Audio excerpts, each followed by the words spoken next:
Hello, Azure Shot. Good evening. Let me actually do stretch real quick.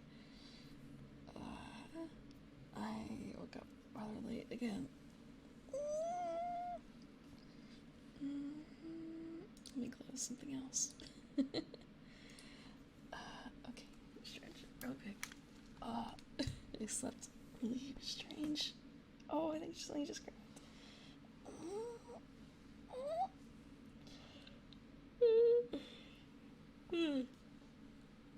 Good evening. I hope you had a more productive day than I have had. I mean, my days are always sleeping, but I kind of fell into a couple of lore holes and spent a lot of time reading. Yeah, I was up too late reading about monsters. The Monster Girl Encyclopedia of it. I forgot how dangerous that world is. So going from reading about those monsters early this morning to you heard what? The crack? The shoulder crack? Isn't even the shoulder that needs to be cracked. I slept on one of them because I was sleeping with a cat that I am grooming into a cuddly cat. And I can't move with her. I can't move in bed with her. I mean, I didn't read the entire thing. I skimmed through parts of it. I scammed.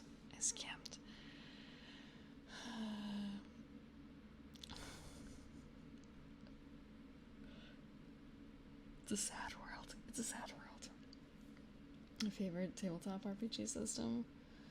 The first one that I really got into was I say first edition. It wasn't first edition. It was second edition World of Darkness stuff. So I still have a fondness for like the storyteller system, honestly. Even though it's kind of like it's definitely kind of jank. I like old World of Darkness, and like, is it the system that I like? It's kind of hard for me to peel it away. I know what systems I don't like. I played Aegon, and like I couldn't really do that. I couldn't really do that. It was very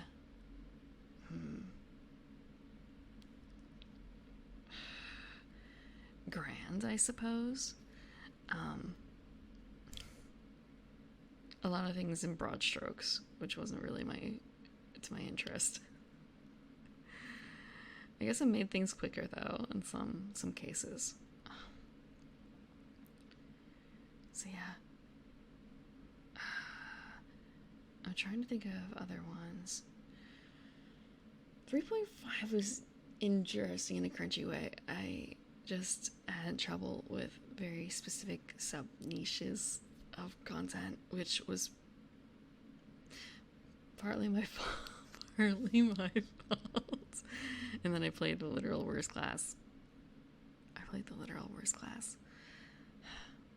So yeah.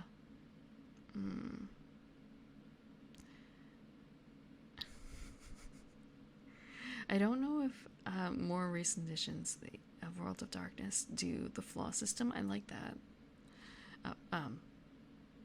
I don't remember what it was called for. Like there was merits and flaws. Although those could be very easily abused. I think GURPS had something similar, right? GURPS had something similar. The party that I played Vampire with was also very used to playing with GURPS. So, like, incredibly used to playing with GURPS. I never really got into that, though. Like, I played one game of GURPS. A single session of GURPS.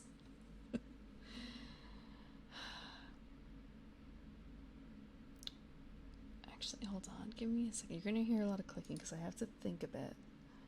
Wait, Discworld has a GURPS system? Of course it has a GURPS system. What am I saying? Of course it has a GURPS system. Is there... And there's no other Discworld of course, system is there? Like no one else has made a fan one. The way I actually play GURPS was a Star Wars, not homebrew, but I mean it was homebrew, but it wasn't brewed by that specific DM. But there was a fan-made GURPS system at the time, so we played that. Thank you for the water. Let me take that. I actually haven't really had much water this morning since I woke up, so I guess this is also, does this count as morning voice?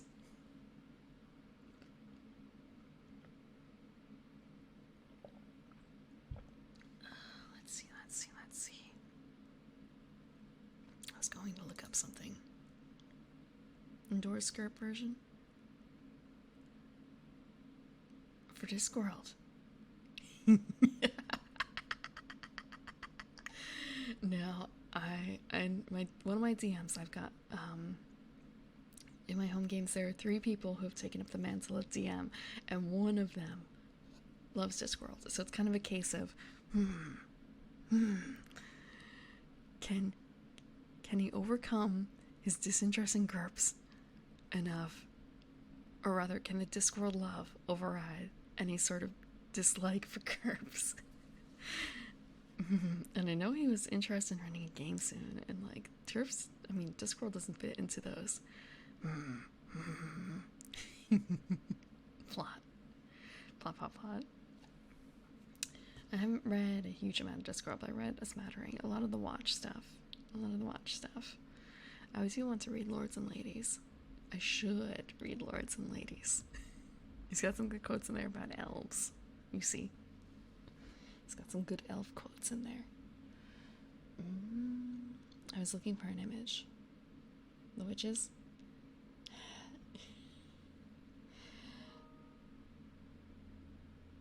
I just heard something. I'm going to close something. Give me a second. You're going to hear silence for a bit.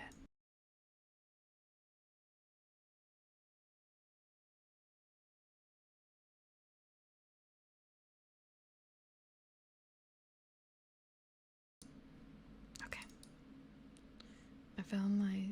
Oh wait, this is the short one. I need the detailed one. I keep records a little bit of characters I play. In image format, actually, a little bit. Just like keeping an organization of tokens and the system it was in, how long the game was, because sometimes I forget. So it's kind of a case of, let me see if there are, what other systems do I remember playing. Maid system was a bit wonky. Maid system was a little wonky.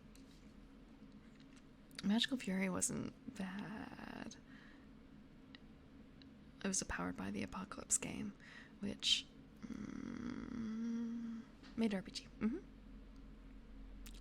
I played in a one-shot of that. We didn't finish the plot. We did not finish the plot in one shot. That was a number of years ago. That was probably like 4 years ago, I think. Maybe 5. God, how long is it? No, it can't be 5. It was before COVID. I know that. It was before the plague.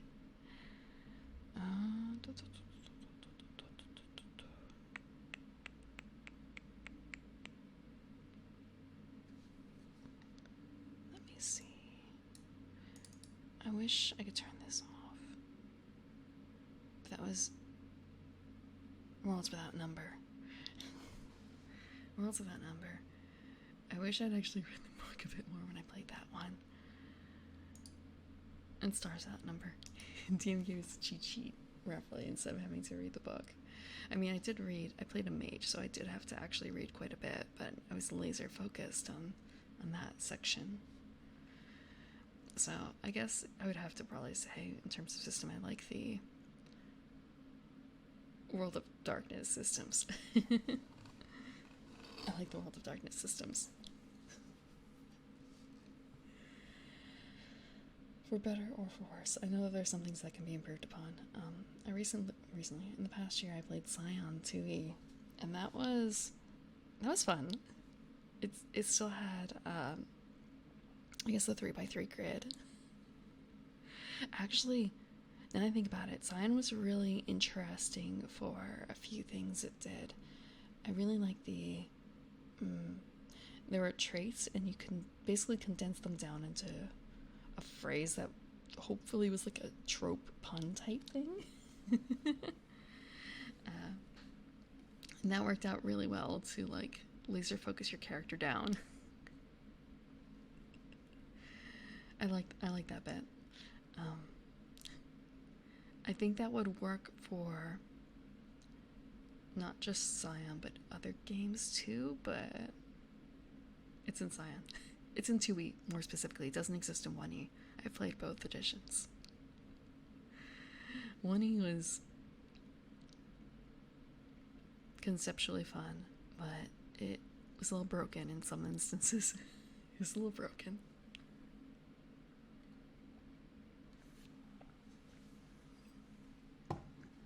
When I say a little broken, I mean God mode decks. God mode decks.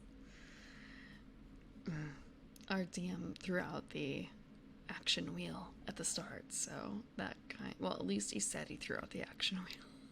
It felt like he threw out the action wheel. So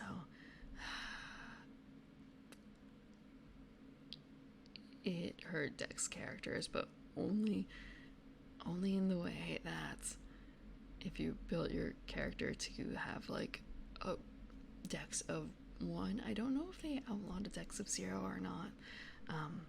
Yeah. Only if you had a dex of 1, which you shouldn't have necessarily, not when you're like level or like renown 1. Dex constant, just as Loki intended. And I don't know about Zeus necessarily. Hermes? No. Zeus is more of a, well, strength kind of guy, right? And also probably, God, there's charisma. I don't remember the other ones on the axis for the presence. Like, he's not exactly he's presence, but he's not. Like, it's the vibe between presence is both a scary appearance and like pleasing appearance, like the force of will of your image. And it's kind of Zeus doesn't fall on either of those axes, but at the same time, he's kind of imposing looking, right?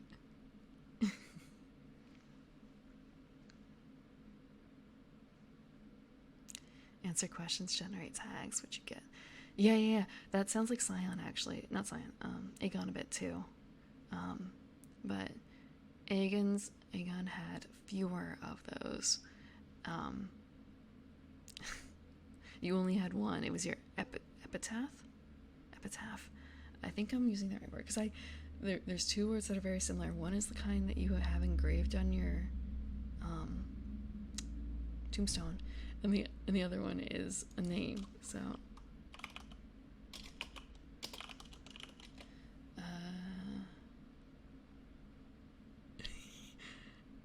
hold on, let me grab the rule book real quick, because it's not epitaph, it's the other one. Deception, epic strength, epic stamina, fortune sky. That must be the 2 East.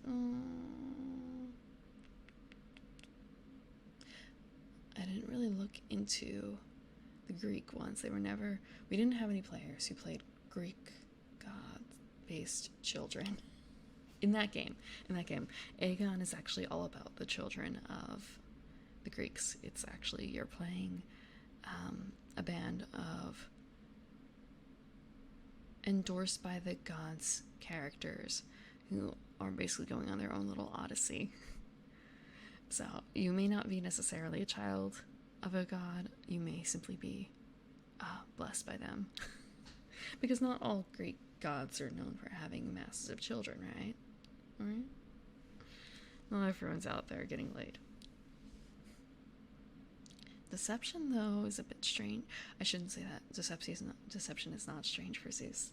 Deception is not strange for Zeus. He turned into a shower of gold in order to impregnate a lady. Not to mention the goose, the bull, all the other stuff. The shower of gold. Literally gold coins. Golden shower.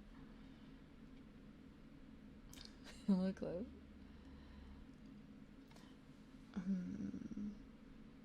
But for Scion, it's okay. It might depend on where you start. We started in Hero, which is you're not quite a demigod yet. You're not quite a demigod. You're still living your human life. You're still doing your day job. So a lot of the beginning tags have more to do with your human life. More to do with your human life. Assuming you had one. You could have been born from clay, molded by your god's hands, theoretically.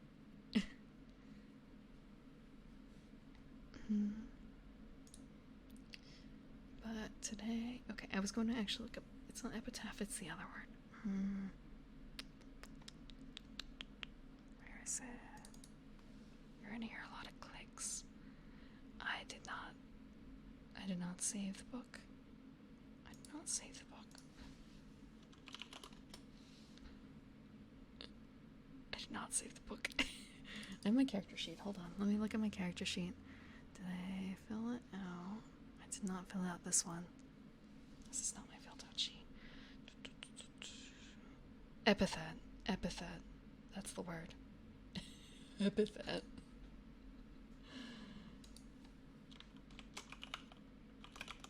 Yeah.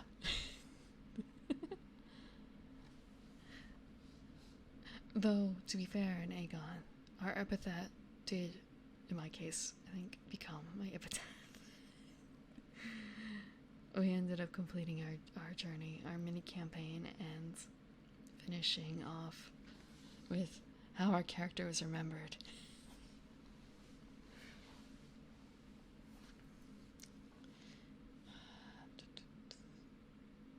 Yeah.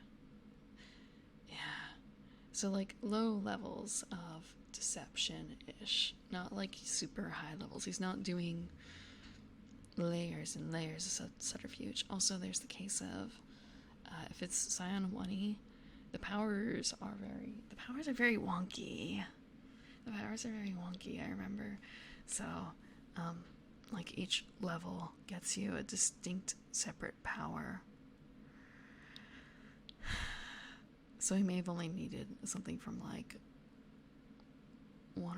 between 1 and 3 and nothing higher.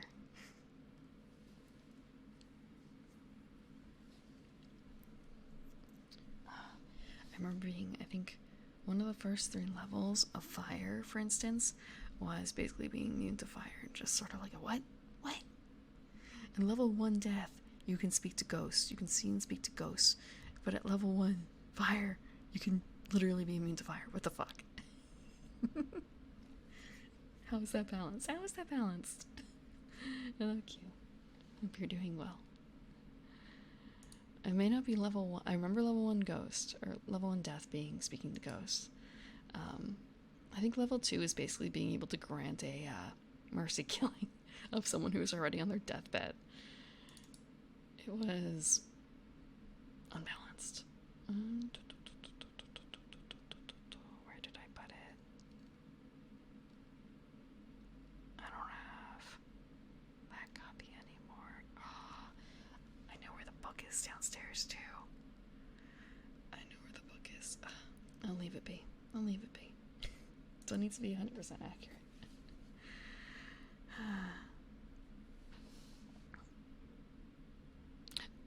Wait, actually no, it may have been level 2 fire, because level 1 fire may have been being able to create your own fire. I remember another parlor trick someone had was being able to light their own cigarettes with their hands. Just hands. Thank you for the follow, Cleohe. Which, I guess, when you think about it, being able to be your own little arsonist versus being able to speak to ghosts.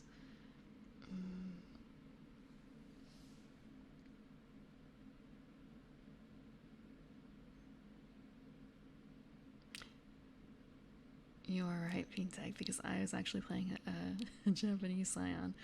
Yeah, I went not a full weep, but kind of pre not weeks. Oh. I wanted to play a sign of the Japanese death goddess.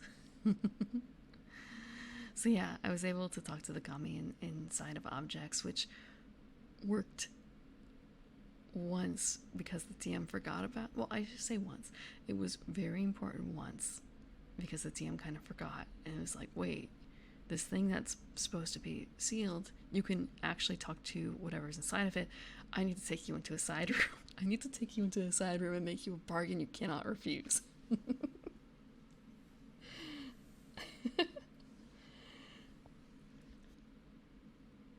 We already had a detective in the game. I was not the detective. No. The detective actually had fire immunity. His clothes did not. We, oh, thank you, Sasha, for the raid. Welcome in. For those who don't know me, I'm the Evening Primrose. I'm a garden elf and I come out at night to play games. Tonight, we're not playing a game, but we are simply going to be reading about one. I'm going to be reading about Dungeon World. We're going to be doing monster rankings on Dungeon World. But right now, I'm just free talking about a game called Scion. We're talk about a game named Scion First Edition. It's a tabletop RPG that was conceptually kind of similar to the book American Gods. You are playing the children of gods. It was unbalanced as shit. I mean, actually, I guess in long term, like, not the most unbalanced, but it was still noticeably unbalanced in some aspects. Never heard of it. It's a fun game if you want to play urban fantasy. If you want to live out your dreams of wanting to be a child of a god. Hello, Angel of G130. And hello, Huge Balls Out. And maybe not in Snow X-Fall. And Asgard. I'm seeing it was a little early. I'm guessing. I played Scion first edition and second edition, and oh, thank you for the raid, disembodied voices. Wait, whoa. I remember seeing you this morning going online. I saw your going live notification. Have you been on for like 8 hours? Have you been awake for, or not awake, but like straight for 8 hours? Go take a rest. Hope you have nice dinner. And also, yeah, we're endlessly suffering. I understand. Hello, Sierra Gamer, and hello, Alice. And buku chagema, buku chagema. Hello, Horatio, the duck, and hello, Valron. And welcome, Disembodied Voices. Yeah, ASMR. I am going to be reading about tabletop books. I'm going to be reading Dungeon World Monster Ranking. And this time I actually have the images for it too. Have a good night. Have a good night, Disembodied Voices. Go rest. Also, thank you for the follow, CR Gamer and Slurmschnarr, and Angel of D3rd, 1D3rd. I keep thinking 1D30. Angel of D3rd. Angel of D130. I got it right that time. And thank you for the follow, Horatio the duck.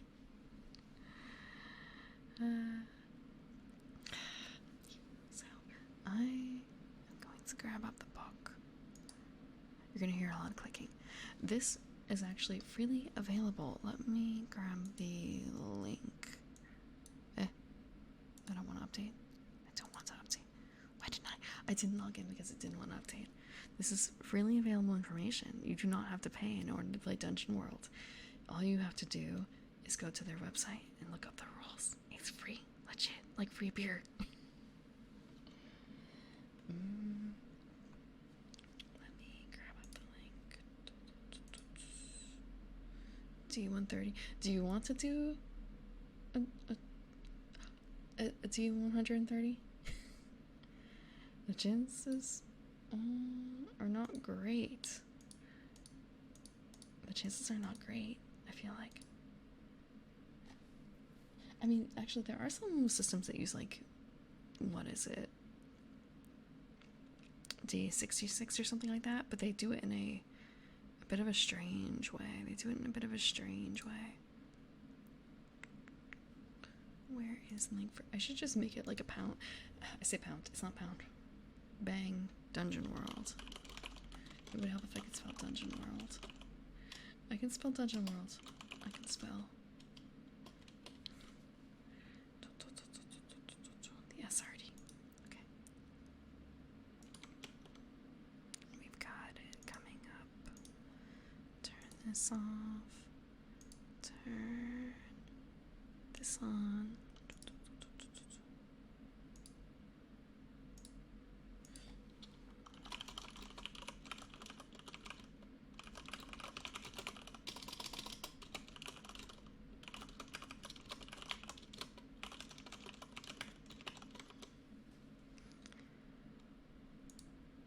Okay. Save. Did I turn on the command? I did not. I should probably actually update.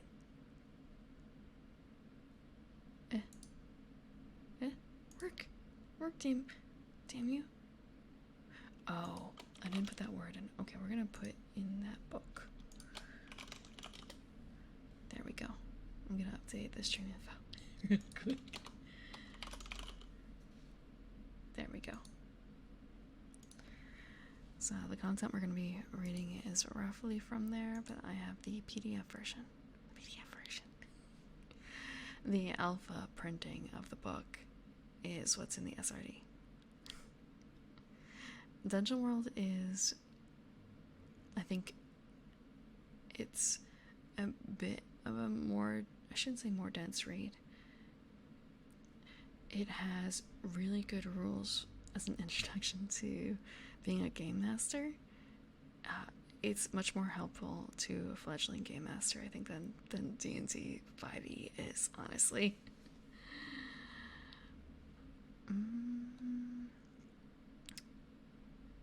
Let's see. Where is it? Okay. Also, I'm going to put on my glasses. Give me a second.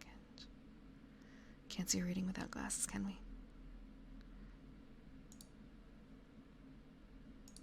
Can't see reading without glasses.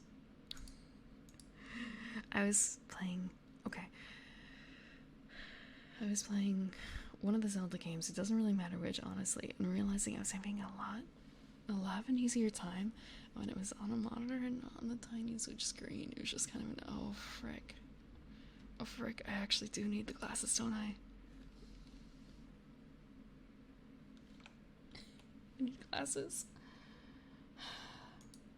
This is one of those signs, isn't it? It's one of those signs. Okay. And because this is free, like free beer, I can do this. So you guys can read along if you want. So it's not just words out of a mouth. It's not just words out of a mouth. So, quiet cartoon.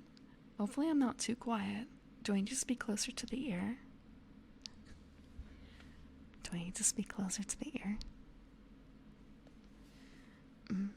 Hello, Squug. So, I've been doing, you can also see actually here in a second, we're going to be covering everything in a monster setting, and then we're going to be adding it to this.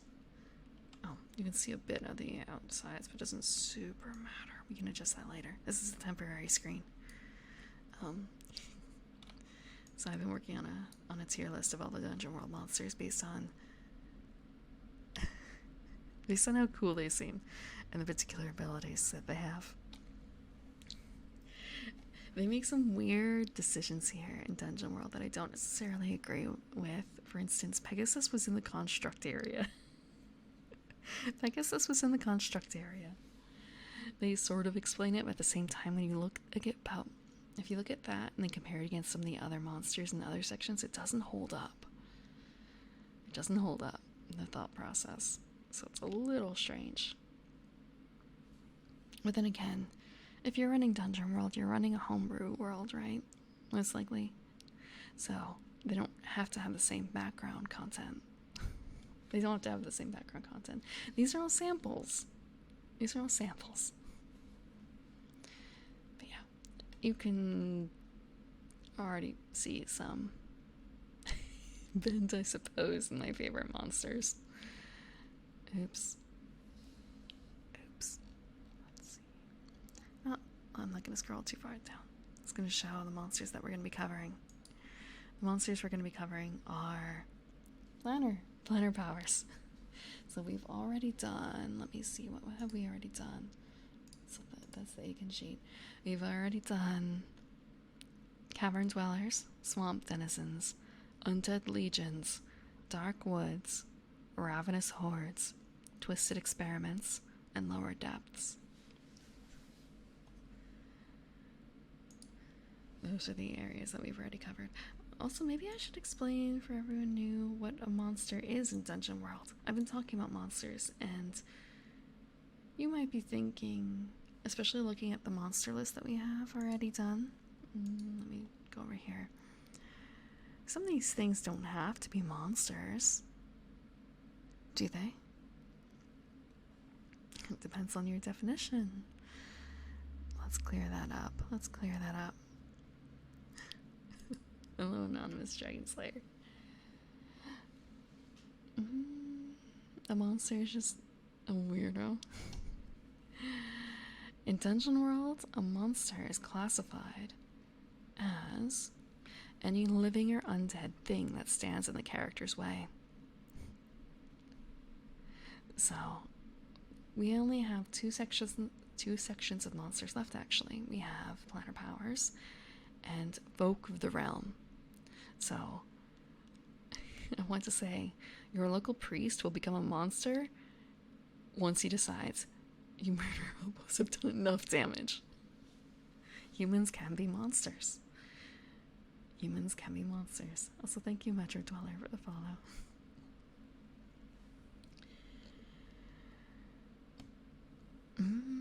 The entire system of Dungeon World is built on moves. So, a lot of these stat blocks are going to include not necessarily specific moves, but more grand notions of moves.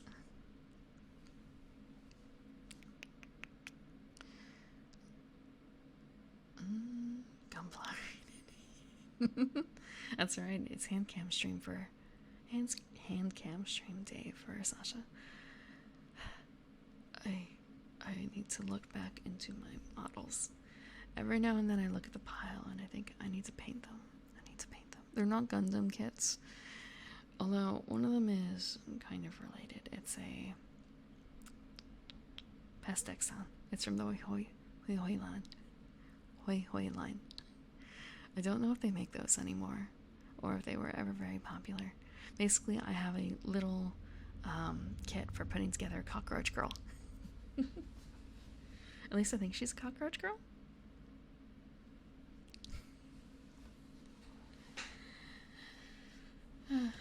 I bought her, now that I think about it, at least a decade ago, and I haven't put her together because I wanted to spray paint her. Not spray paint. Airbrush her. I wanted to airbrush her. And I didn't have the setup for it. It was a bit too...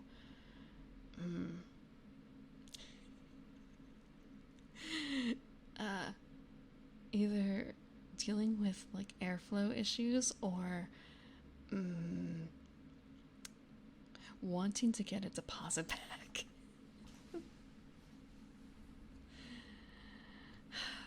Didn't really have much of an option there.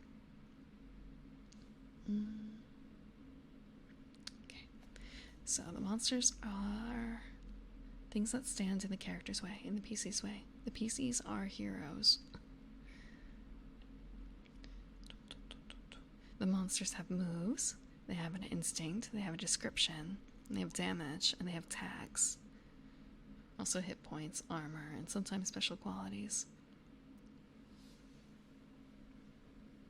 And And apparently some monsters don't have stats. However, I don't honestly know if we've encountered anything like that. I think even we have encountered a dragon, I believe. Let me double check in the list. Yeah, we've encountered dragons. And I believe there was an apocalypse dragon. Let me look through. We have the Pegasus. Oh yeah, we have the apocalypse dragon. I think that's the most damaging thing, the most destructive thing that we've come across. And even that had a stat block. You don't have brain stats. You're using the internet. You must have something. Unless you're like a slime mold. Are you like a slime mold? Have you ever seen a slime mold go through a maze? Didn't do anything else to dragon. Okay. I do not believe that the dragons of Dungeon World function like D&D dragons in that regard. I don't think. They are more standard dragons. Not the shape-shifting kind that seems to be so beloved by certain people. Thank you, Mr. Dumia, for the follow. But let me double check. We can double check the dragon stat block. Give me 1 second. We're going to hop around. Also, I need to close this.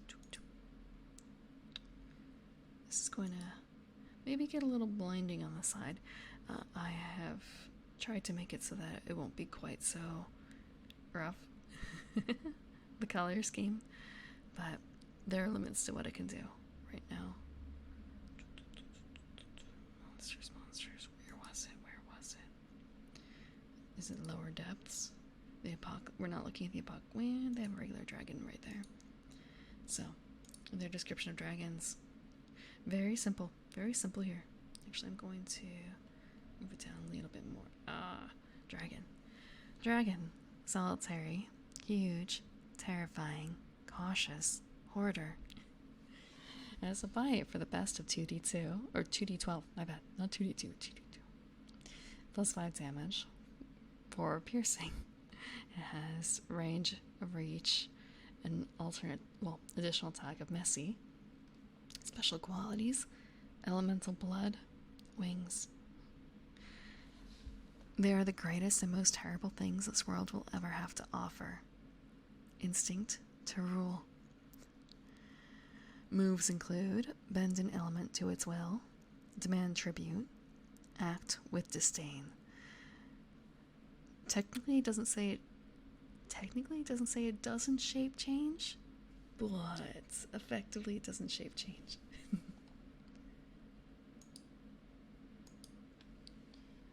And I believe the Apocalypse Dragon is not a Tarrasque, because that is actually coming up later, I believe. The Apocalypse Dragon. Solitary, huge, magical, divine. Has a bite for the best of 2d12, plus 9 damage. 4 piercing. When I say best of 2d12, it's basically advantage type system.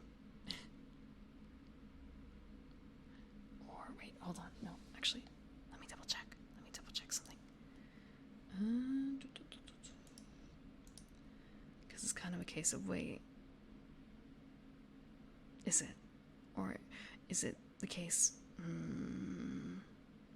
A&E hoarders? Of course they are. But at the same time,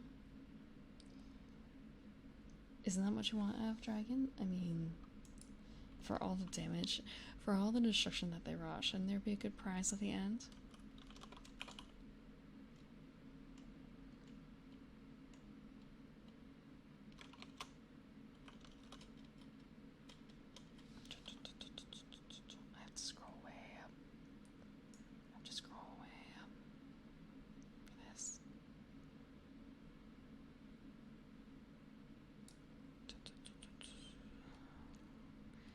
This is a powered by the apocalypse-based system or inspired system, so, okay, there we go.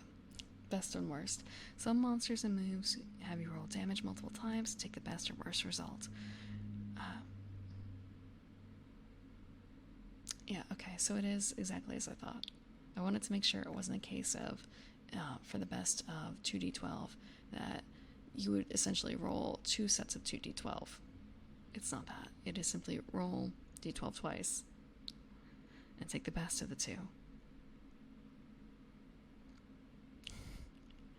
So it's a bit like D&D 5e's advantage disadvantage system, except it scales a bit more in terms of you could theoretically be asked to roll 5 times the d12, best 5d10, 5d12, best 5d12, take the best of the 5 results, the single die out of the 5 are the best results. Also, thank you, Octart, for the resubscription. Welcome back to the garden. Thank you. It's been 7 months. Man, what happened 7 months ago? What happened 7 months ago? It's May. May is the 5th month. That was November. I was still in PNG back then.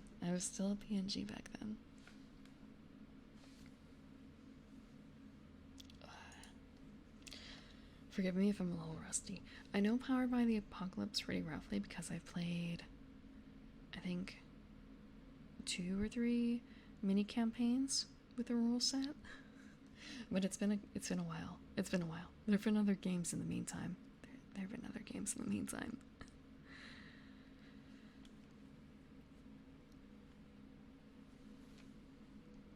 So yeah, best of 2d12 plus 9 damage, 4 piercing.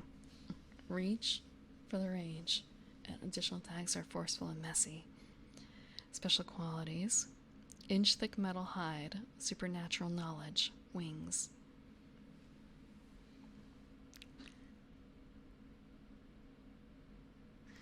Sorry, reading something on the side, it's kind of a waste. Is this a 40k thing? I'm reading the side bit of sacred bones crumble enshrined, entombed in roots and stones. A dead sun burns in the hollow earth. Nameless rivers of dust. Wolves in the throne room. Thuja Magus Imperium. This can't be a 40k thing, right? Can't be. I was up late initially reading 40k lore, and then it moved over into Monster Girl Encyclopedia lore because of an image I saw. Hello, Batmas. I hope you're doing well.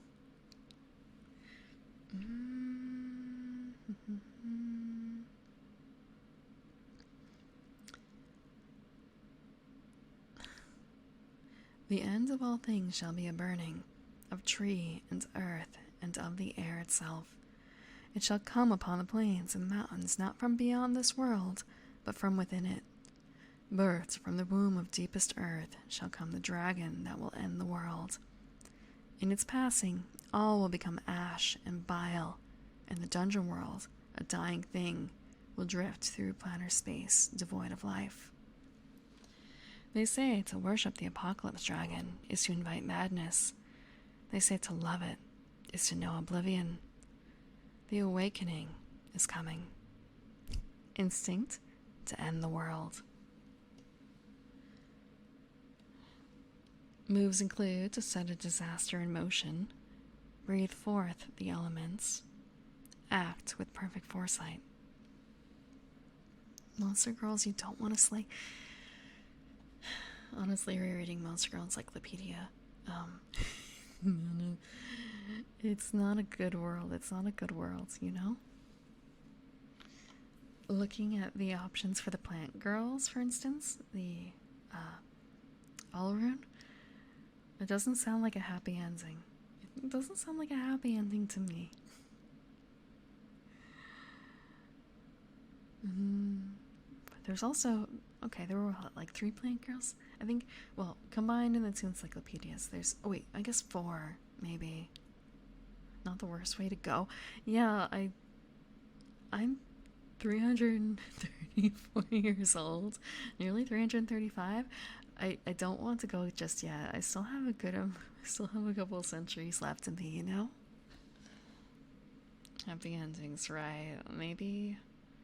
Well, there's also the whole thing about. I guess I would still live a long life. Also, I'm already considered a monster girl, sort of. I'm already sort of considered a monster girl. Just. Not infused right or something like that. Not to their tastes.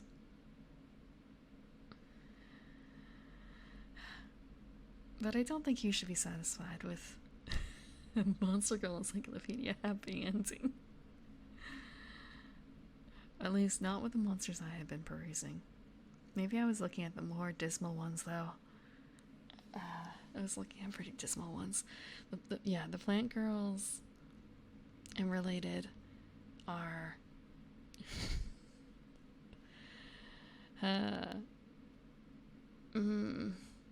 maybe not short-lived, but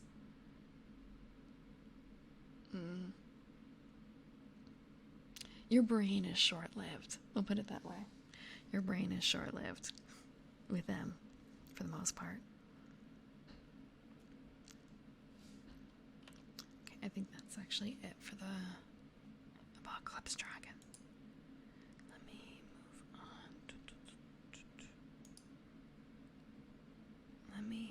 One thing I don't like about this is that it's set up so that the links are a page below what they should be. So the first one we're going to start with for the Planar Powers. The previous were not Planar Powers, they were lower depths. We're going to be starting with the Angel. I do want to say, actually, one day I would like to do a Monster Girl Encyclopedia ranking list of some sort. I just don't know when. And also, I think I have to, I want to fully reread it. And also then I need to make the actual tier list, because I don't know if there is one or not. And I think images would be helpful to have, but they also need to be taken care of. The images need to be prepared. Carefully prepared. Don't want to get snapped off Twitch. Inherently degens? It kind of depends, I think. Although there does seem to be an overlap between various role-playing communities. There's a definite overlap there. I'll leave it that way.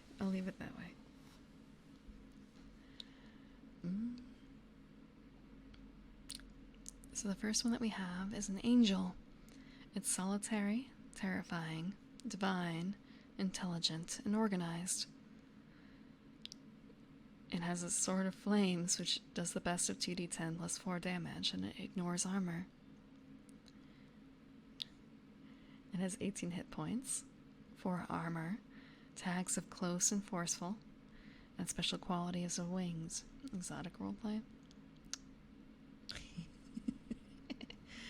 Just like in Final Fantasy XIV. Extreme raid progression. Don't forget to join an extreme raid progression group to further your skills. Final Fantasy XIV.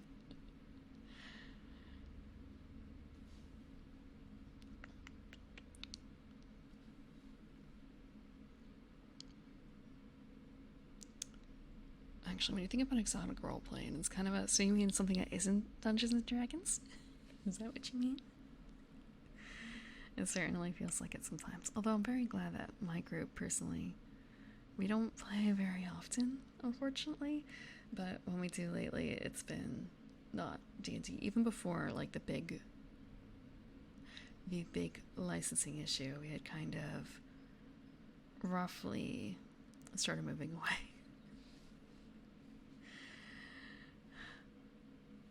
Actually, yeah, thinking about it, the last one we did was a Ravenlofty campaign. Actually, when was that?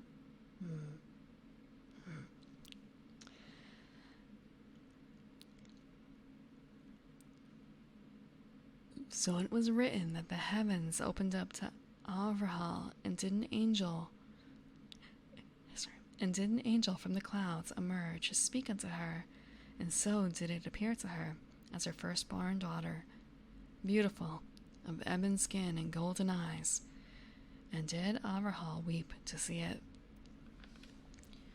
Be not afraid, it commanded her. Go to the village I have shown you in your dreams, and unto them show the word I have written on your soul.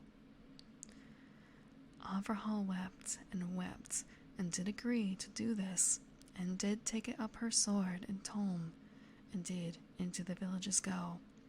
A great thirst for blood on her lips, for the word the angel wrote upon the soul of Averhall was kill.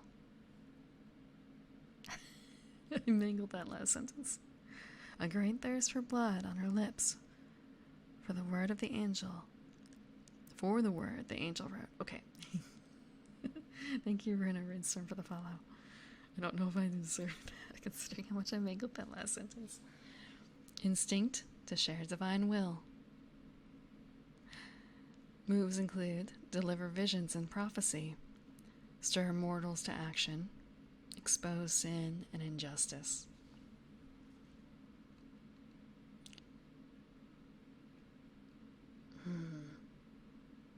Terrifying, though. I guess it would be. They did not. Okay, they did actually describe what the angel looked like. They didn't describe it. It is not an unknowable thing. Which is okay. It's okay. But they give you the option. They give you the option to do that, I suppose. Next one. Barb Devil. Solitary, large, planar, terrifying. I feel like we're going to be seeing a lot of terrifying creatures in here. It has spines for D10 plus 3 damage, 3 piercing, 16 hit points, and 3 armor. It has it has ranges of close and reach, and additional tags of messy. It has special qualities of spines. You love terrifying creatures? I like things that are a little bit scary too. I like that. Although at the same time, I'm not immune to being scared to them. I'm actually rather weak to horror. But being scary and being horrific are not exactly the same thing, you know? There's a divide there. I like things that are a little bit scary.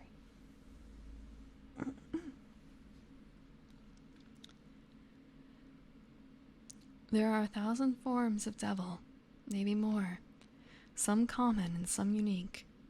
Each time the Inquisitors discover a new one, they write it into the Tormentor's Codex, and the knowledge is shared among the abbeys in the hope that atrocities of that particular sort won't find their way into the world again. The Barb Devil has long been known to the brothers and sisters of the Inquisition. It appears only at a site of great violence, or when called by a wayward summoner. Covered in sharp quills, this particular demon revels in the spilling of blood, preferably by impaling victims piecemeal, or in whole, upon its thorns, and letting them die there. Cruel but not particularly effective beyond slaughter. A low inquisitorial priority. Instinct to rend flesh and spill blood. Moves include impale someone and kill indiscriminately. You like full-on terror? Have I got some VTubers for you? Actually, I guess most don't go full into that. I know some monstrous VTubers.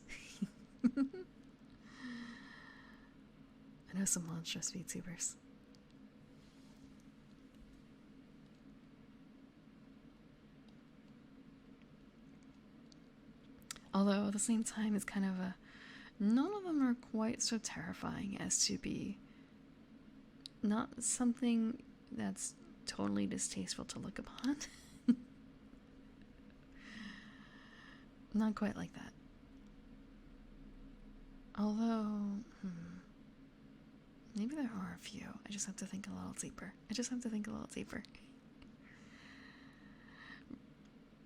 Personally, I have a problem with beheadings and dismemberment, so that's generally what I avoid when it comes to terrifying creatures.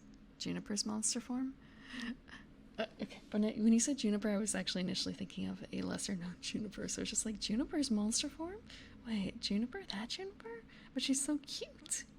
She's so cute. No, you're talking about the moth girl Juniper, right? I haven't, I guess, seen her full monster form. I've just seen the lesser form, I think. I've just seen the lesser form.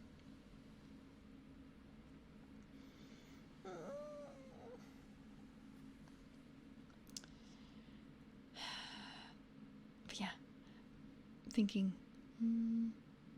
I guess that's also something that a lot of them only whip out for special occasions, right?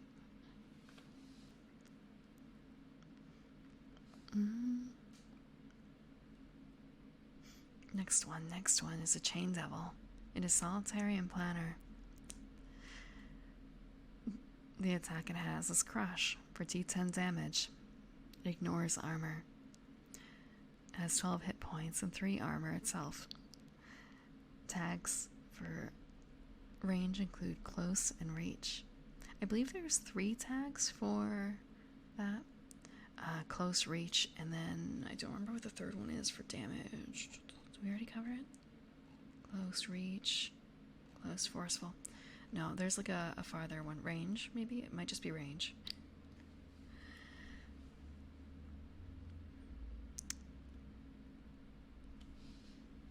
Do you think the phrase, drag him to hell, means nothing? It is unfortunately literal in the case of the Chain Devil. Appearing differently to each victim, this summoned creature has but a single purpose: to wrap its victim in binding coils and take it away to a place of torment. Sometimes it will come as a man-shaped mass of rusting iron, hooks and coils of mismatched links.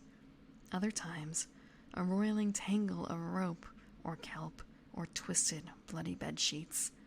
The results are always the same. Instinct to capture. Moves include take a captive, return to whence it came, torture with glee.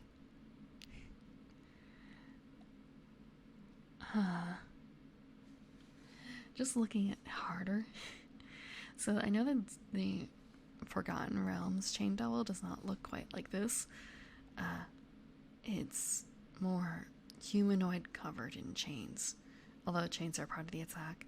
So I like the concept here of like stripping away the humanoid form underneath and leaving it just being the objects itself, roughly. And also it just makes me think of a song. There's a song that I've been listening to that basically involves someone becoming a chain devil, essentially, to drag their earthly tormentor back down to hell. And when you think about it this way, I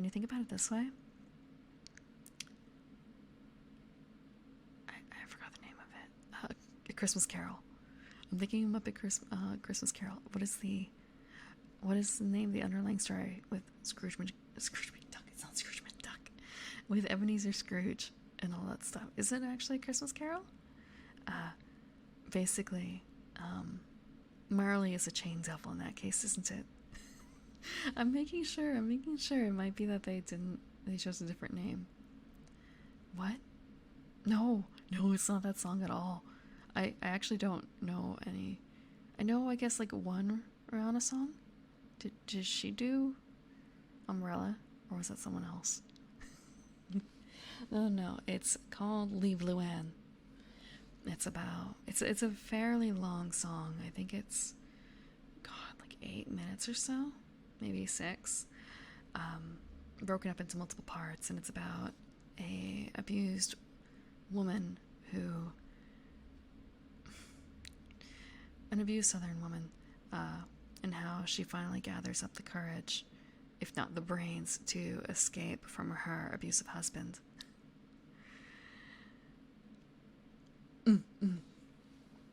So it's not a happy song. It is not a happy song. It's a storytelling song. It's I don't know what the exact word for the style is. It's not country. It's more like I've heard a couple. I've only heard like one or two other things in this category. Goliath chain towel. That's kind of the interpretation that D&D took with it, right? No, that's not what I'm thinking of. If you don't mind spoilers in your song, okay, maybe let me find a copy of it. It's apparently a part of a series. We'll copy this link address. You actually, it's kind of, you won't be able to hear it, right? You won't be able to hear it if I start playing it. Okay, you can hear it, hopefully. This is the song.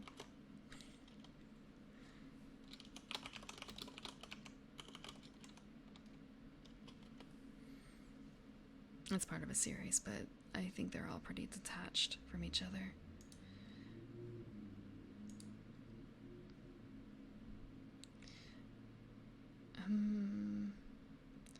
What is the name of this type of music, though?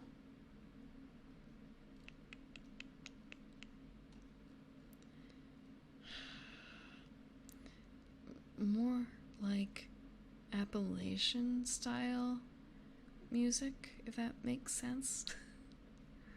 I keep thinking it sounds Stumptown. Stumptown isn't the name of a genre, is it? No, it's not. It's the name of a coffee roaster. It's also the name of a song I know.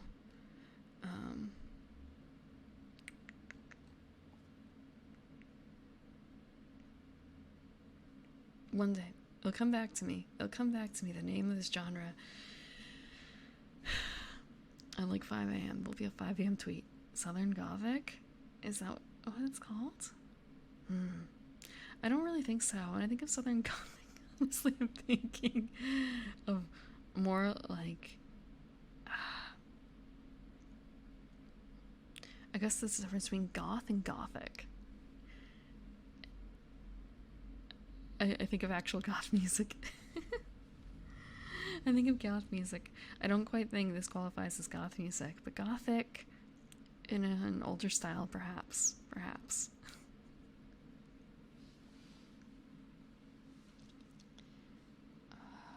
Let's see.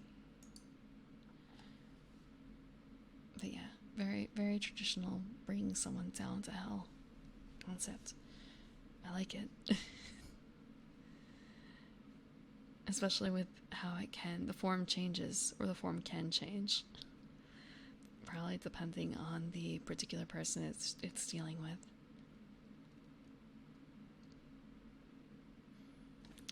Next up is the concept elemental. It is solitary, devious, planar, and amorphous. It has special qualities of ideal form. You think this one is a cover?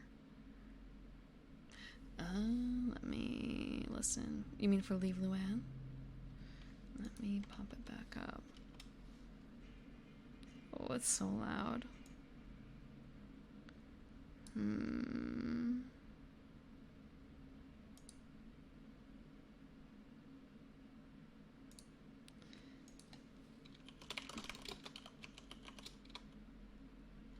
Let me take a look. Katie Thompson?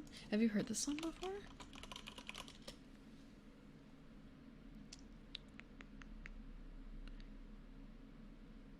I'm not certain. It might be. This is the one that's on Spotify, though. This is the one that's on Spotify. It's the one I'm used to.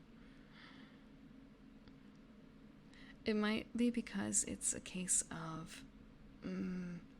it's for a production.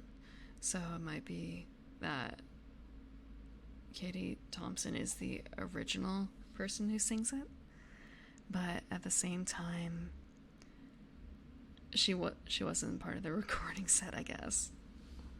Because the one I'm seeing for her is a actual recording of a performance, it looks like. That might be it. Yeah.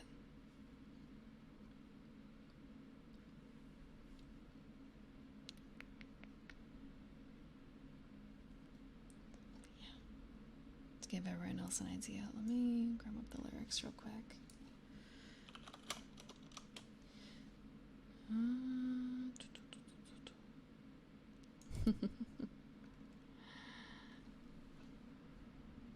It's kind of a, can I sing this in a kind of ASMR style? Oh, huh. Luann's fat lip is drying, the bastard's bacon frying, the shine around her eyes gone busted bleeding. He shouts girls at the table, but he knows she's able. Her arms on broke, and limp like yolk, and softly she's repeating. I can't do that low. Leave Luann, why don't you march out that door? Southern woman, he ain't no good to you. Okay, I don't have the breath to do that in the ASMR style. But yeah, Bruce and Battered Wife story. And it's in a few distinct parts. The style changes a little bit, or rather the beat changes quite a bit. It feels kind of experimental. Or maybe you might break it down into 3 different songs, theoretically. Maybe 2? 3. Because there's an interstitial that's a bit different from the rest. Okay. The concept's elemental. It has special qualities of ideal form.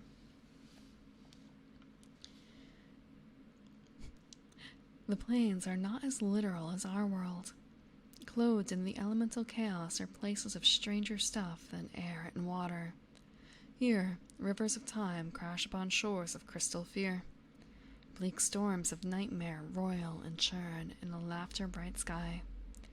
Sometimes the spirits of these places can be lured into our world, though they are infinitely more unpredictable and strange than mere fire or earth might be. Easier to make mistakes, too.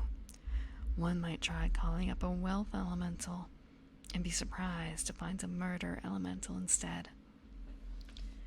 Instinct to perfect its concept. Moves include demonstrate its concept in its purest form.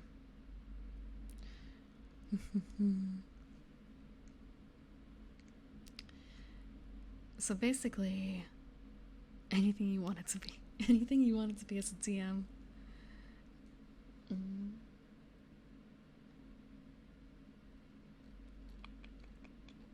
Guess that's it for that. There's usually only 1 or 2 per page. Even if there's space for more, they leave it like that. Next monster is a corruptor. It is solitary, devious, planner, and hoarder.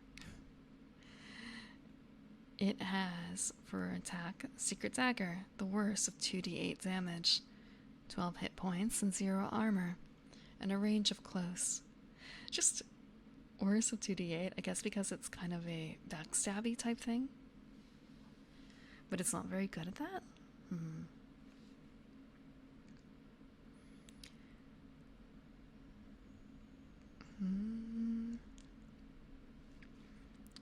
Surely, my good man, you must know why I am here. Must know who I am. You said the words.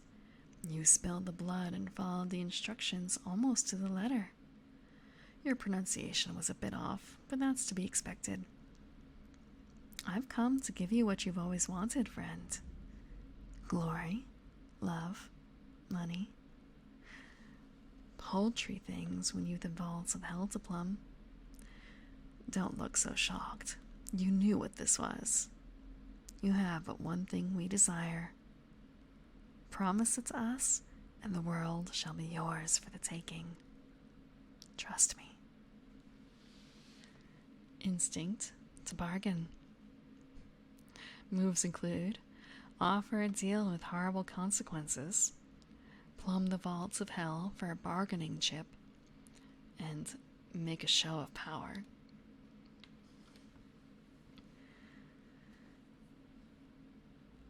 There are some entries that are written like this where they are all voiced in world. But I don't think we've had it quite so that they've been voiced by the monster itself. I don't think. Most of the rest have been, like, guards. Guards are commoners talking about the monster.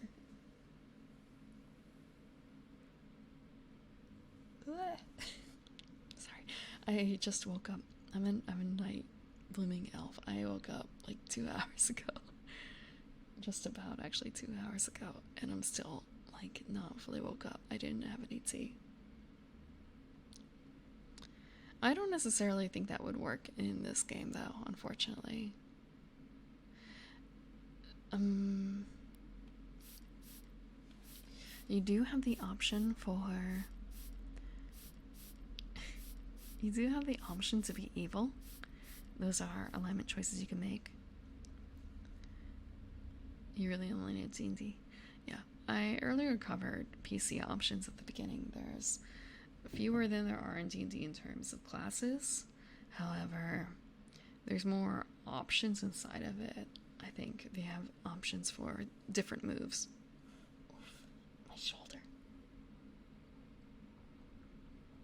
Thank you for the water.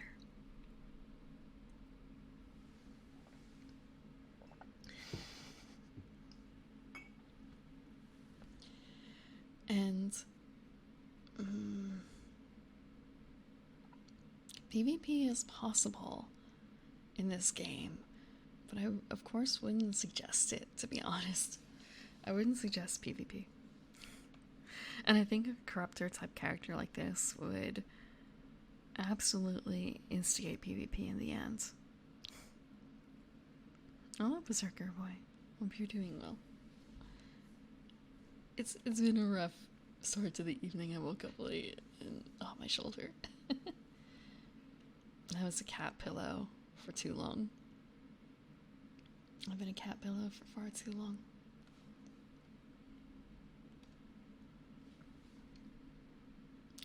Look, sorry, the quote on the side. I do enjoy being a cat pillow, but at the same time, like, it can be hard on the joints if it's in a weird position. And with this particular cat, I can't move as freely as I can with the others. She's very spooked easily, so there's a better way to put that. I should be following the Dead Poet Society, the thing. She is an easily frightened creature. She's an easily frightened creature. The other cats I can maneuver easily, super easily. Her wrong move and she flees. Not enough. I don't photosynthesize. I'm more elf than plant. Look. Oh. Thank you for the raid, Noodle Wolf Eatsy.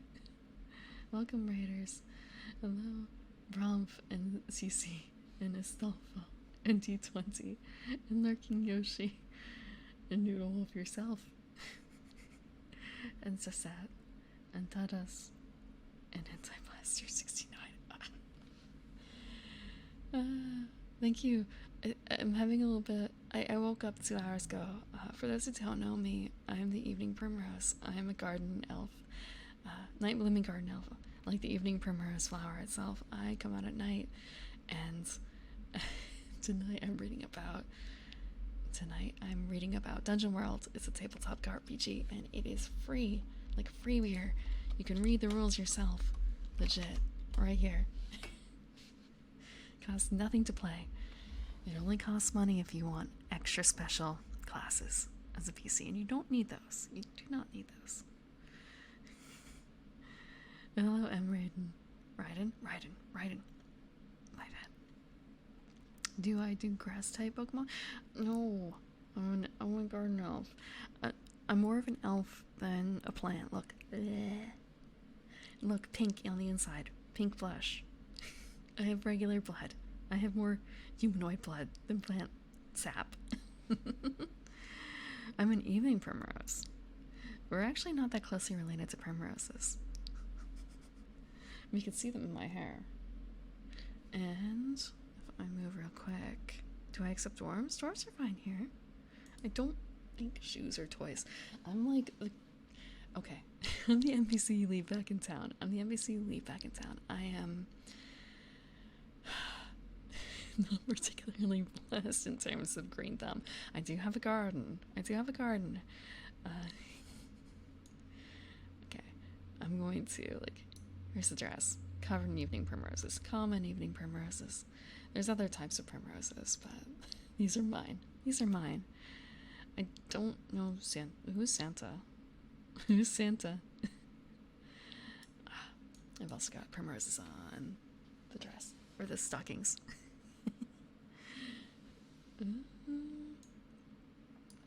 And also feet. I have feet.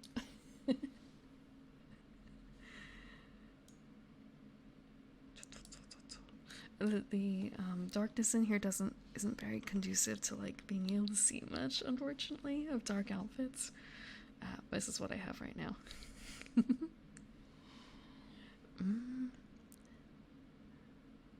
Let's see. I hope that you had a good stream. Noodle Wolf. And go take a rest if you need it. Nope, this wasn't the right key. Give me a second. You're gonna hear a little bit of clicking. I have to lock.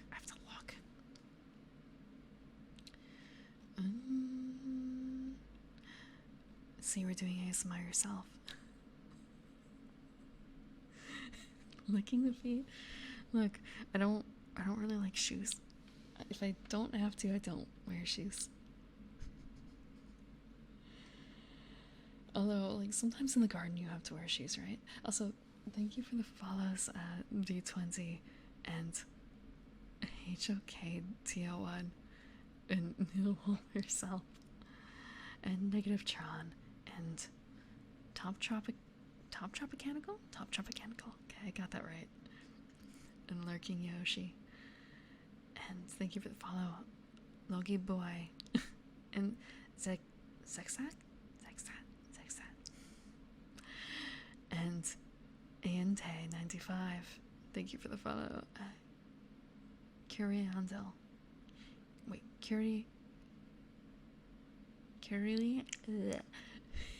I'm reading out loud and I can't read names. I'm so sorry.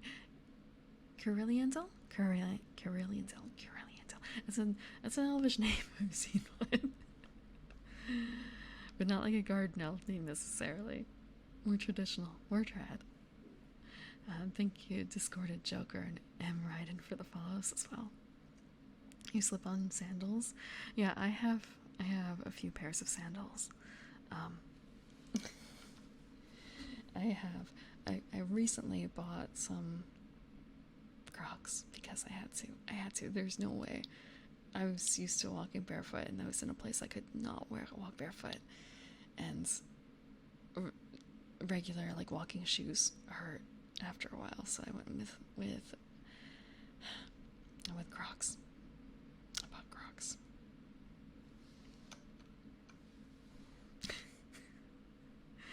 But I have other shoes that I wear, and I also have a few pairs of boots. There are some occasions that call for boots. When I'm deep in the woods, though, kind of need something a bit more substantial than sandals, unfortunately. With some of the bugs that are around, I don't like bugs. If you see any bugs on me, let me know. Hopefully you shouldn't. Just in case.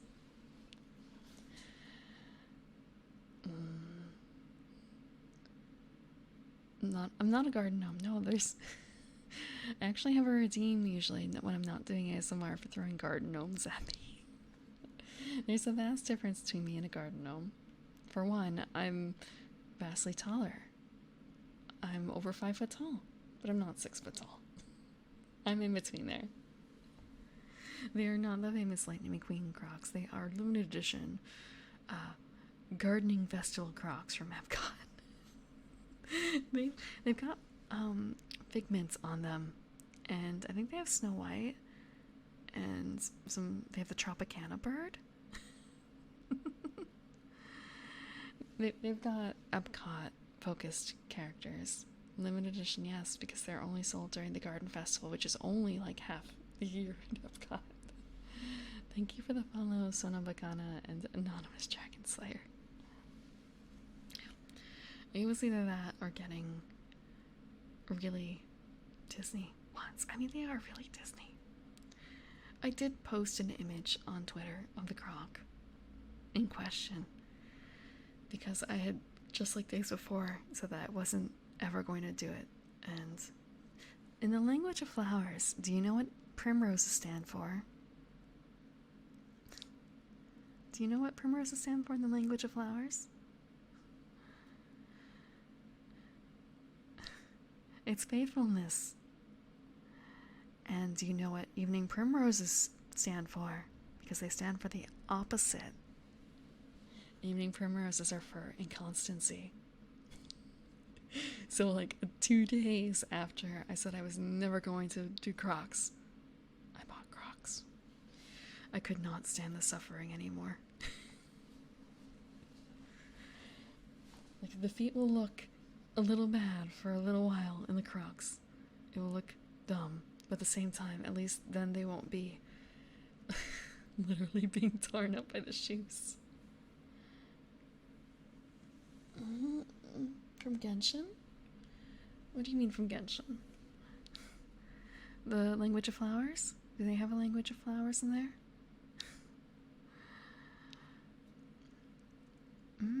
No, it's a much more earthy concept than that. Back, what is it, 2, 3, when I think about it, I guess like 2 centuries ago or so, one particular group, well, I say group, they started sprouting the concept of like bouquet messages, tussy-mussies, as it were. So you could send a message to your friends or to your secret lover or whatever with whatever message you want by mixing the flowers together.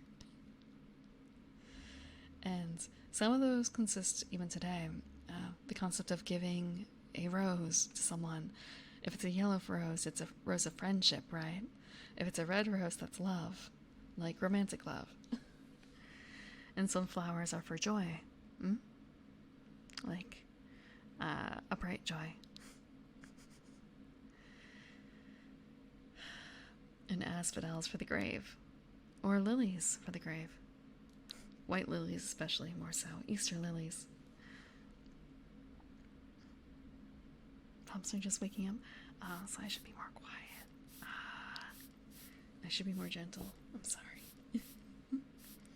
Black roses for the dead. I guess it wouldn't surprise me. It wouldn't surprise me. I'm not totally versed on the language of flowers. I just know piecemeal bits. It's not a language I speak very often. Also, thank you for the follow, Dichitori and Big Moonstar and Devo Bambi. What are green flowers for? It really depends on what kind of flowers they are. Green flowers themselves don't have any particular meaning necessarily, although I don't think they'd be necessarily tied to romance.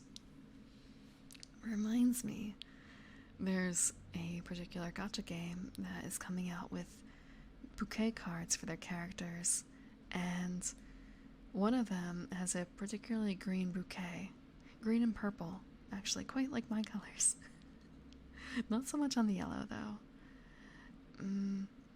And basically, a lot of the green flowers where it was, how to put this? It was a sad bouquet. It was a sad, I shouldn't use the word sad. Let's think of a different word.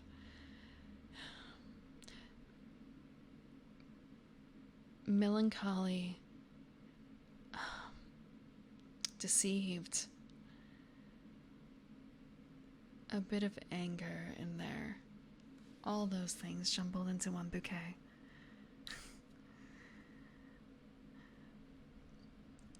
Thank you, Tebo Bambi. Yes, each flower. Well, I say each flower. A lot of flowers have a meaning. Not necessarily all of them. I don't think, for instance, it differentiates between a pale evening primrose and a common evening primrose. But it does differentiate between different types of lilies. So, for instance, a Easter lily and a calla. Well, calla lilies are just similar in name to other lilies. They're not visually or really related. But like tiger lilies versus Easter lilies, they're not going to have the same meaning at all. Tiger lilies are very beautiful though, and they smell so good. Fortunately, it is with regret that I can no longer have tiger lilies in my abode. They're too dangerous. Also, thank you for the follow, Anti-Blaster. Also, I'm gonna take that water. Hold on.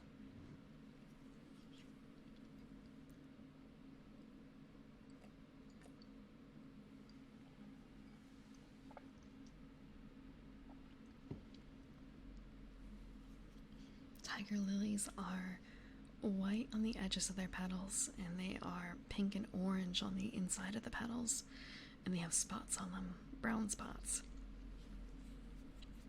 And they smell very strong.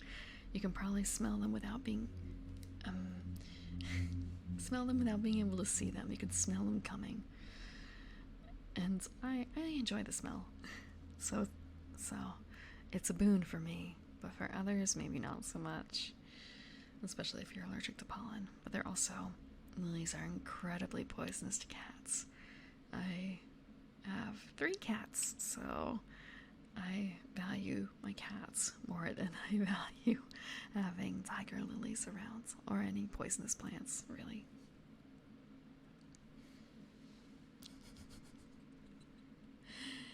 And I'm lucky I'm not poisonous to the cats. They do chew on me a little bit. They chew.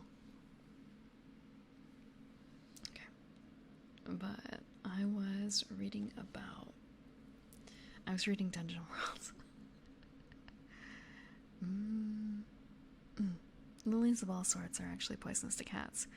Not the pollen is the worst offender, and it really does not take a lot to poison a cat. But chewing on the plant itself is also bad. One thing that you could do, if you're somehow able to prevent the cats from like touching the plant at all, if you can remove the orange polleny bits, like you can snip them off. But that's one of the things that kind of makes the plant attractive, I think, despite it being like pollen filled little sack. But I can't trust them at all.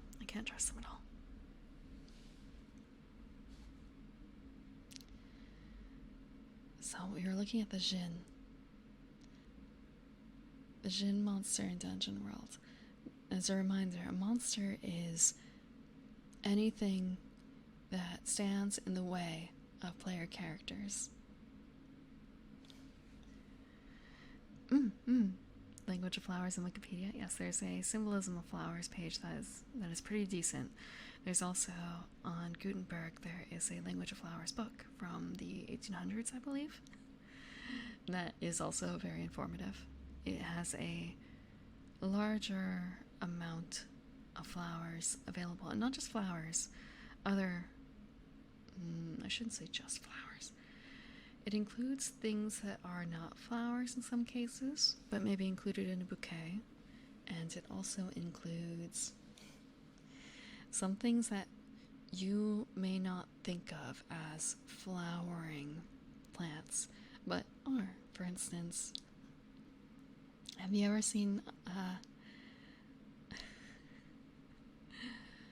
chive flowers? A lot of herbs flower, basil flowers, catnip flowers. They're not necessarily very, very pretty, although allium flowers are, honestly. They're cute. They're cute. I have them. But many plants that you can think of are flowering plants.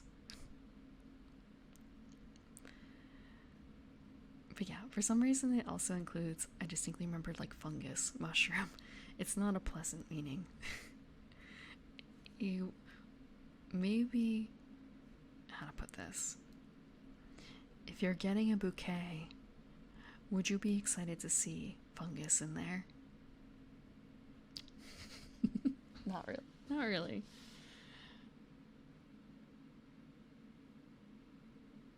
Spider lilies? Yeah, spider lilies are a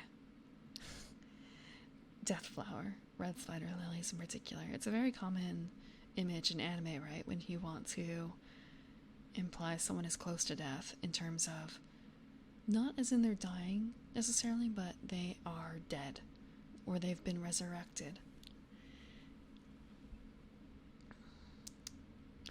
For instance, Inuyasha has that in one of their endings, and I think it's also a flower that's used in Demon Slayer. I haven't seen Demon Slayer myself. But yeah. Blood lilies. Red spider lilies are used in that. Although, thinking about it, there is a... I don't remember if it was a light novel series first or if it was a manga first, but it definitely had an anime. There is a series called Sankareya about a zombie girl, and they did not actually use spider lilies. They used another flower for her. I believe they use... I think it's hortensia? Give me a second.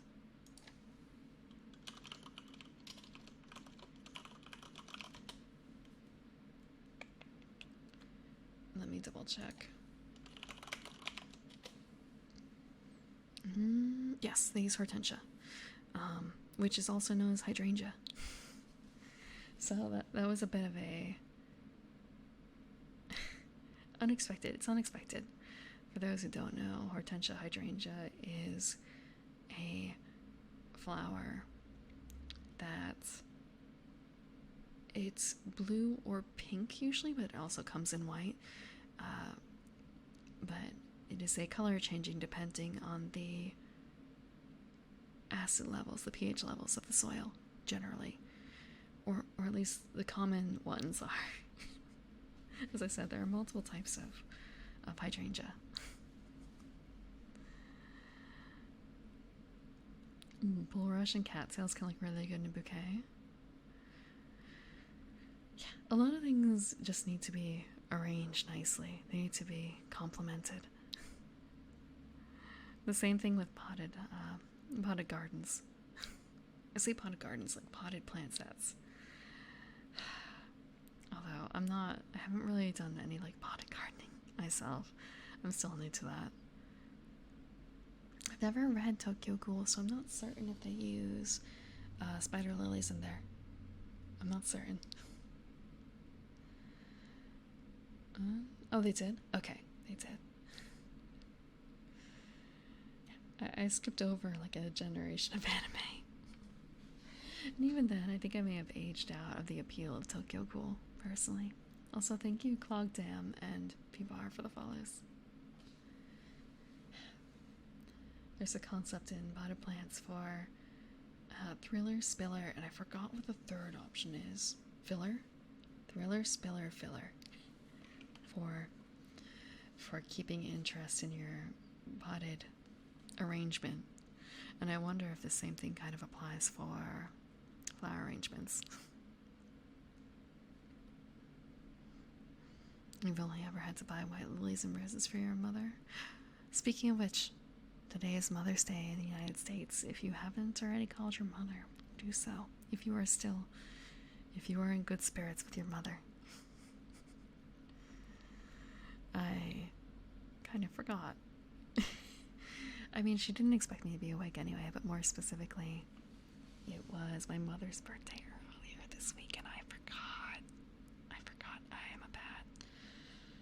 I'm a bad child. Thankfully, I am not the only child. So, I hope someone else was able to say a good happy birthday earlier. Yes. I'm a bit blessed in that my mother's birthday is around Mother's Day, and my father's birthday is around Father's Day. I just have to actually remember beforehand that it's the right week and the right day. I just have to remember the right week and the right day. A lot of my relatives' birthdays fall on holidays now that I think about it. But I guess when it comes to holidays, there's a holiday at least once a month, right? Generally. I guess there are a few months that are a little bit dim with holidays. But thankfully, I don't have relatives born in those months. I guess August is actually the most to avoid, isn't it? I think August would be. Your grandmother's birthday's on Valentine's Day?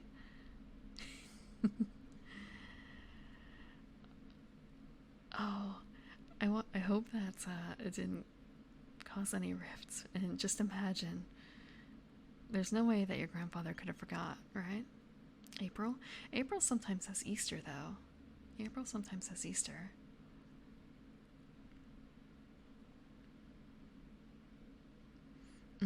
Yeah, internationally in some cultures and religions. Yeah, I can understand that. Some people may celebrate some holidays bigger than others. For instance, there are some cultural holidays. There's some cultural holidays where, I want to put this. I don't think other families would celebrate as big as for instance, mine would. Because of cultural backgrounds. And again, same with some religions too. But many religions have something in December, right?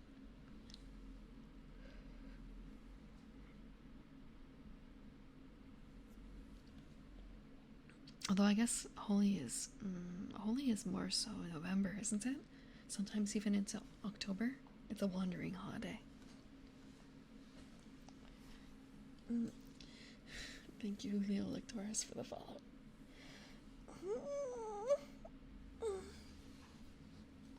Actually, Holy is wandering, isn't it? Hold on. Holy is the Festival of Lights. Let me check. Oh wait, no, I'm thinking Diwali. Frick. Holy is colors. So it's November, or is upcoming November. Diwali. Thank you for the water. I'm gonna take a sip.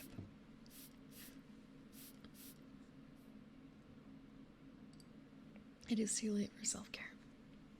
It is too late for self-care.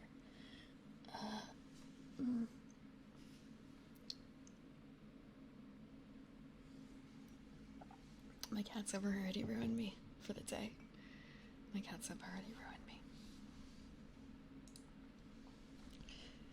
Unabashedly. I'm gonna be going back to being cat furniture later, too. I stretched.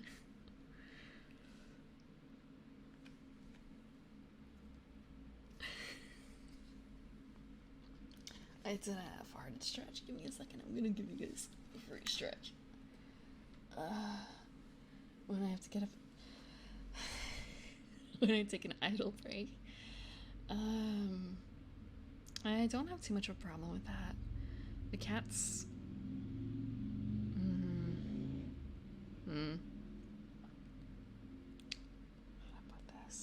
How to put this? It's more of a case of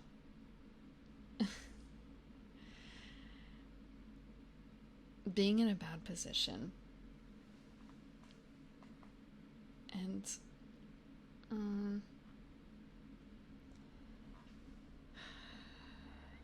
the thing you don't understand, not moving. You don't want to disrupt them. They're so cute. They're so peaceful. Don't want to interrupt. I honestly don't mind moving to the cats too much. They are quick to adapt and they don't mind it too much. And also one of them I've kind of trained to sit less in my lap and sit more on my table, on my desk here, and he wraps himself in my arms instead, so I can leave him be, and he'll be just fine. He'll still be on the table, he just won't have my arms around him. But the last cat is very, very shy. She's still not certain about... She's still not super okay with elves, but I'm working on it. I'm working on it. So with her, it might take a while for her to resettle. I don't want any sudden moves. The others, though, if we're cuddling, I can leave, and they'll still be there when I get back. Okay, I'm gonna stretch. Okay, things are cracking. Not what I want to crack, though. Maybe I can crack this.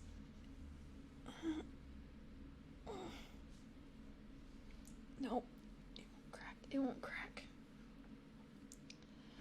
Thank you, Mama Koo, for the follow, and Dark Blood too. Thank you for the follow. And posture check. I'm not shrimping too bad. I'm not. It's not as shrimple as that. Okay.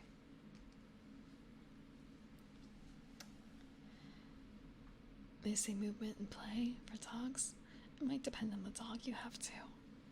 I've had a canine in the past. And they actually liked cuddling a bit. They liked contact with people. Is it called skinship if it's with an animal still? She also wanted to be touched. Yeah, I can feel you on that. One of the cats that I have does not sit on my lap yet, but I'm slowly working towards it. Slowly. It's been almost a year now since I first really met her. Although it's only been, I guess, 11 months, 10 months of working on her issues. Her physical issues and her emotional issues.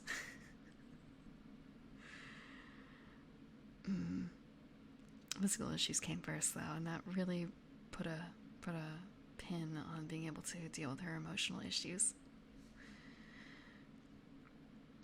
But I've gotten her to sleep between my legs in bed.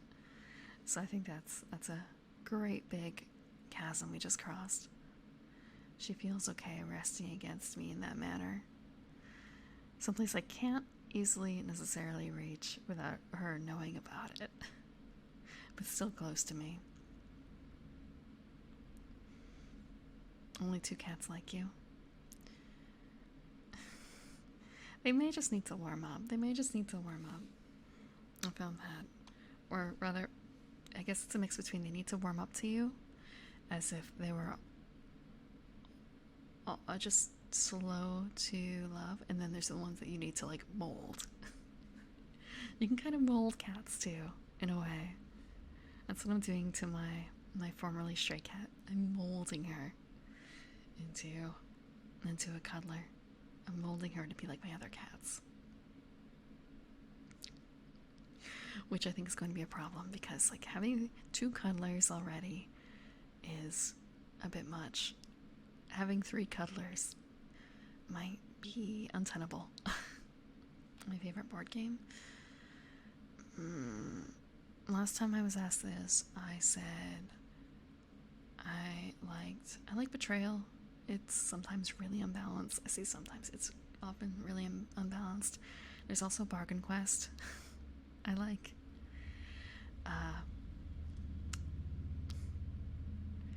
Wingspan is also pretty enjoyable recently. But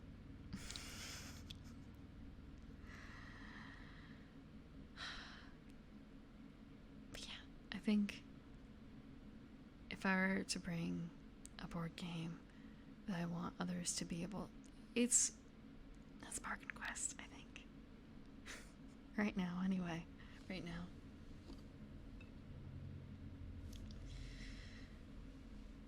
Mm, Bargain Quest is basically Racketeer. Racketeer, the board game, sort of. Except it's a not PvP. It's not PvP. It's a system where everyone has their own shop, and you're trying to entice PCs. You're trying to entice heroes to come to your shop and buy your shit, so they can go defeat the dragon or whatever it is that's haunting the town. So you're working against each other in one way, in that you're all aiming for the same group of heroes roughly, but you only get to attract one hero. But what if you try and attract the same hero as someone else? Then it gets tough. But you can't fuck over the heroes too much. You have to actually give them some good shit so they can defeat the creatures, because if you lose all the heroes, you're done. If you run out of heroes, the village is doomed. And the art's quite nice, and all the heroes are individual. And they have some neat tie-ins too.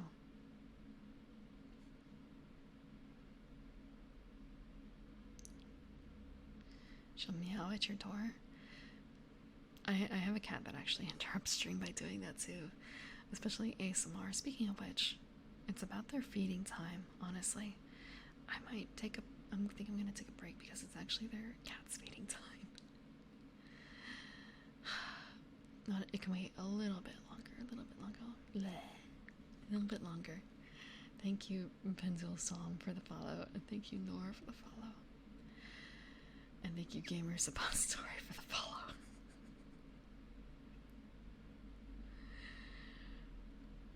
Oh, cats, you sit there and wait. That is the smart option. That is the option you're supposed to do. But I don't really meet too many new cats anymore, so I don't have to do that. I just go up and take what I want. The cats take it. They understand what the bargain is. For the most part. 2 out of 3 understands. The third one, I'm still working on her.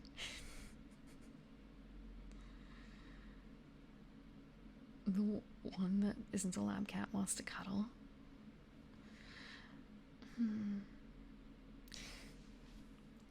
But that's not too bad. At least they still want to cuddle.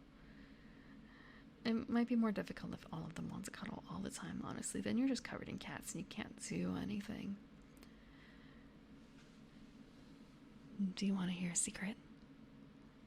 I've never played Catan. Never, ever. I've never played Carcassonne either, I don't think. I skipped out on that. My introduction was... One of my introductions to board games. I actually played Betrayal during... I very distinctly remember it. It was a big, superb owl party back when first edition came out, but first edition was also out of print. So I learned to play this game at the same time, couldn't get a copy. We played, I think, I saw them play a couple, and then I joined in at the superb owl party. And it was a lot of fun. I don't want to say the time has passed. There's someone I want to play Catan with, I think. Someone who has played it when they were younger. I figured it might balance the playing field, something that I don't have any experience in and they have a little bit of experience in. But my board game group has so many different games that we play that I guess classics don't really fit in very often. Not very often, anyway. You haven't even played Monopoly? That's not a bad thing to have never played Monopoly. You can skip Monopoly. Play something good. Betrayal at House on the Hill. Yes. There's also a couple of expansions. There's a Baldur's Gate version and a Scooby-Doo version. There's also Widow's Walk, which is an expansion for the original. And the Baldur's Gate version I think I like the most. It gives different abilities to the player characters. More drastic abilities, I should say. And the floor plan is a little bit more limited. But maybe it's just the selection of haunts that I've gotten. I say haunts, I should explain a little bit more. Cluedo? I've not played Cluedo. Thank you for the bits, D20X. Thank you for the bits.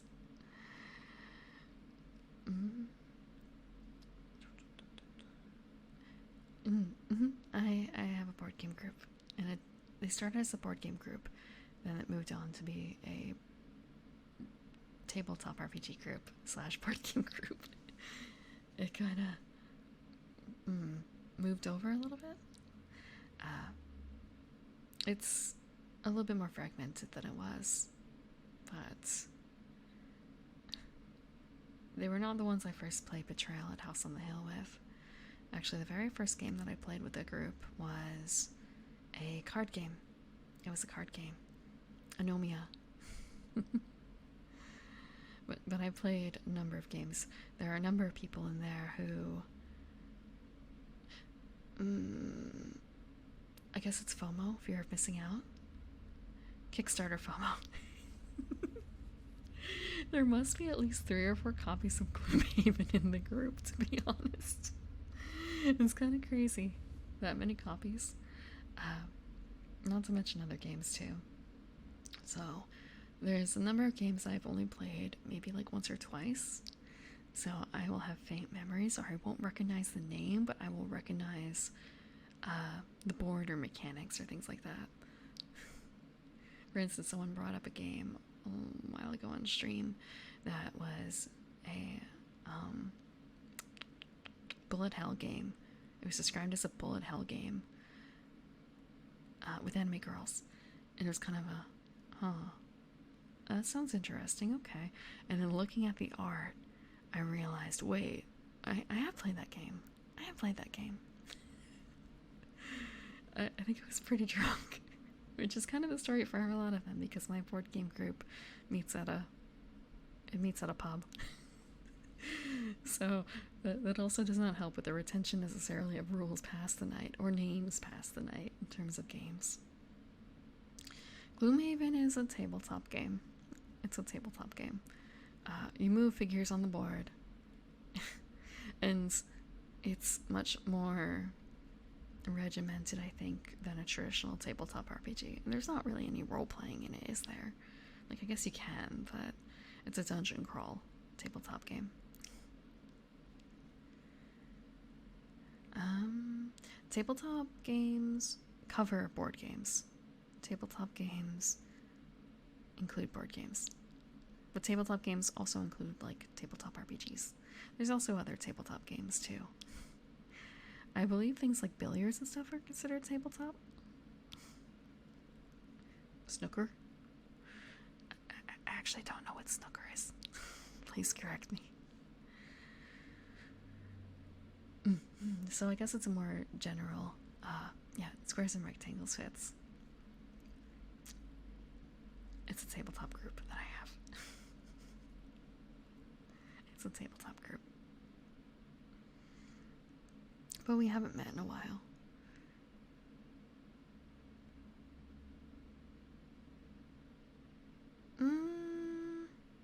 I don't necessarily think that necessarily board games are not tabletop games. I think board games are tabletop games. Oh, no, it's opposite, actually. Not all tabletop games are board games, because tabletop games can also be card games, right? But board games are tabletop games.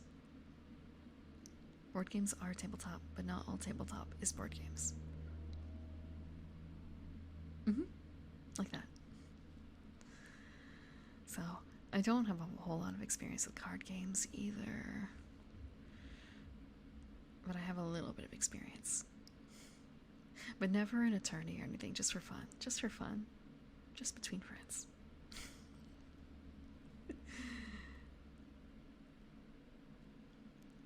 Thousands on board games.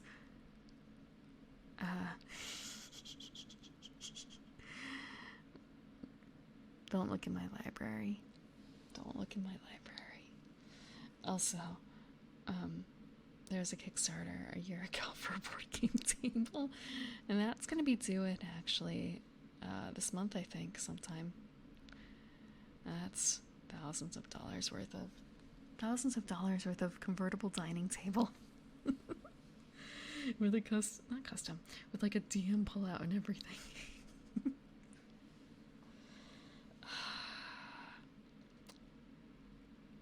I just had a thought, like, man, I really hope it fits through the front door. I didn't think of that. Like, it should fit through the front door, but like, what if it doesn't? What if it doesn't fit? I'm just saying, there's a lot of Kickstarters out there. Also, like, do not look in my closet. I've got a couple of Kickstarters worth of miniatures in there that I haven't painted yet. I understand that. Like, it can be hard to explain how to play a game. It can be hard to explain how to play a game. Would you rather see the skeletons? Are the skeletons made of plastic? Literally, I have not thousands. I have hundreds of dollars worth of Reaper Bones miniatures, which include skeletons, in my closet. I bought into like 3 Kickstarters and I've only painted like a couple. I've only painted a couple. Including some skeletons, which I guess are no longer in the closet, but there's more skeletons from there. And thank you, Edwin, for the follow. Have a good Lark Swifts. You plan on buying 2? Why do you need 2? I say that as if I can't imagine why you wouldn't have 2. Now I'm thinking about it. There have been some times when the group splits in 2 to play 2 different games. It's kind of we could get the coffee table, board game table too. You know, just for those nights. Just for those nights. But then again, maybe that's limiting in itself too. But there's also the fact that I have 2 living rooms, so kind of I could have 2 board game tables. I could, but I'll see how it goes with the first one first. If it satisfies all my needs. There's a lot of differences with the board game tables, how they handle attachments on the side. Is it a rail system? Is it a slot system? What is the lighting like? So we'll see how it goes with the first one, and if I enjoy that system, or if I think it'd be better improved with a different one. Maybe I'll have the what's the phrase? So you have the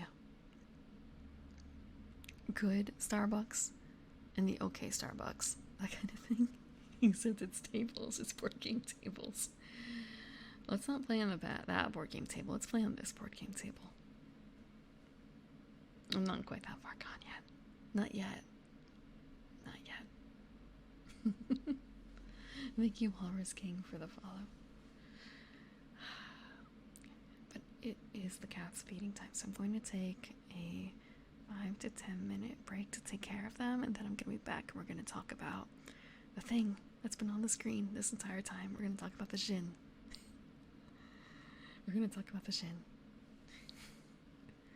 So I will be back.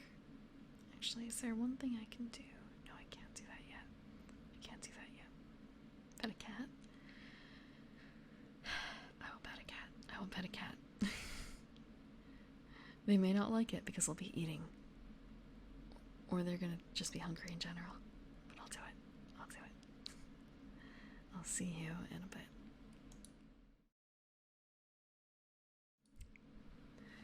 I'm back, and I've got a fresh drink. The cats are taken care of for now. The cats are taken care of for now. I did get to give one a pet. I woke him up from his nap before he went for food. He gave the most pitiful merp. Most pitiful merp.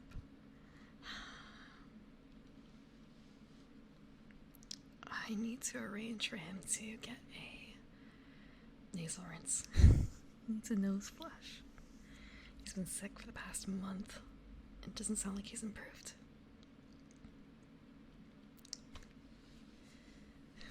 Thank you, Sus, for the welcome back. Actually, I think I might have to mute real quick to clear my throat.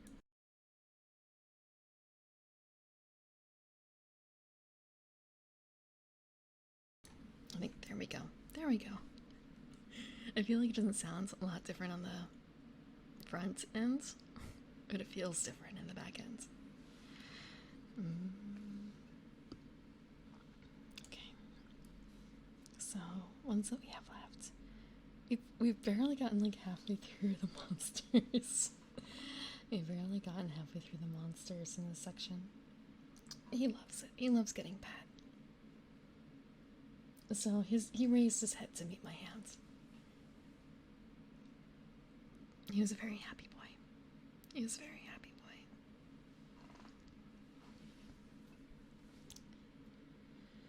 boy. I would say he started purring, but with the way that he sounds with his nose, it's oftentimes really hard to tell if he's just breathing or if he's purring. Because normally he's a very big purring kind of cat.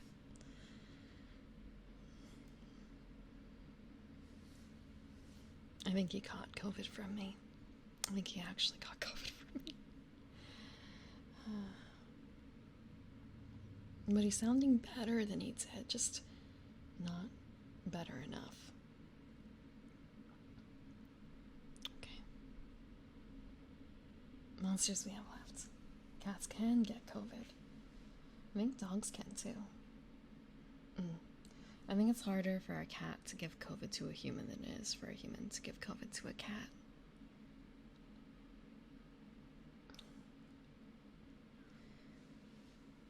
Actually, that reminds me of something I have to change.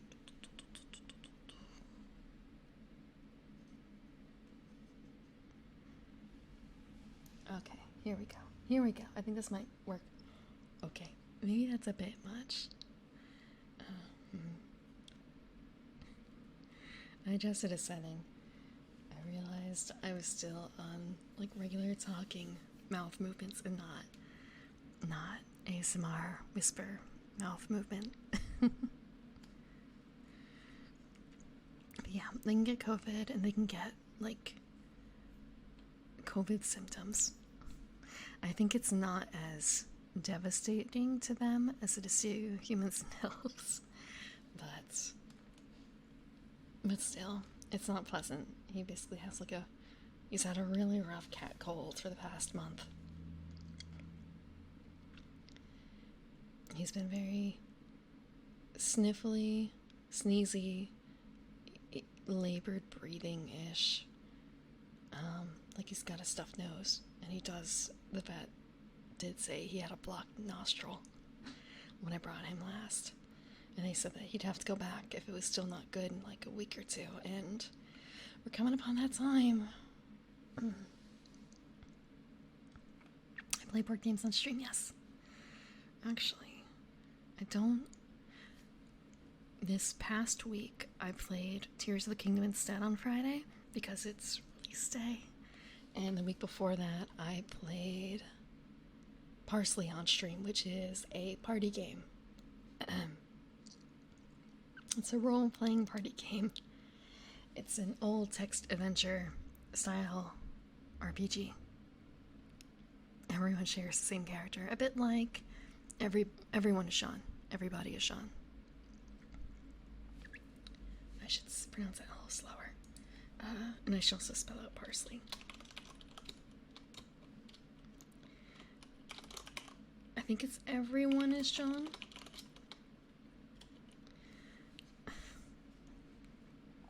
But on YouTube, on YouTube. I have some playthroughs that I've done of various board games that have digital versions. I've played Root on stream. This is all solo, by the way. I don't play with other people on stream on my channel yet. I was part of a collab for Root a few months ago on someone else's channel. That was on Garu's channel. But I played Root. I've played Wingspan. Sorry, mind blank. Root, Wingspan, Scythe is another one. Sometimes tabletop sim. There was a particular solo tabletop sim game that I played where you were a monster hunter, hunting things like Bigfoot and Jersey Devil and other mystical creatures of North America, essentially. Chupacabra was another one. I forgot what the name was exactly. Monstrous?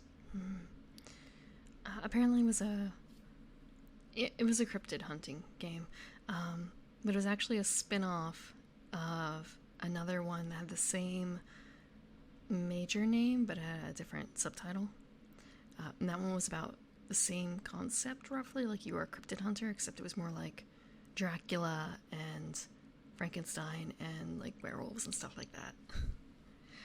The play reminds me a little bit of Arkham Horror in that you were fighting against the board, but it was, honestly, as a solo person playing it, it was way easier.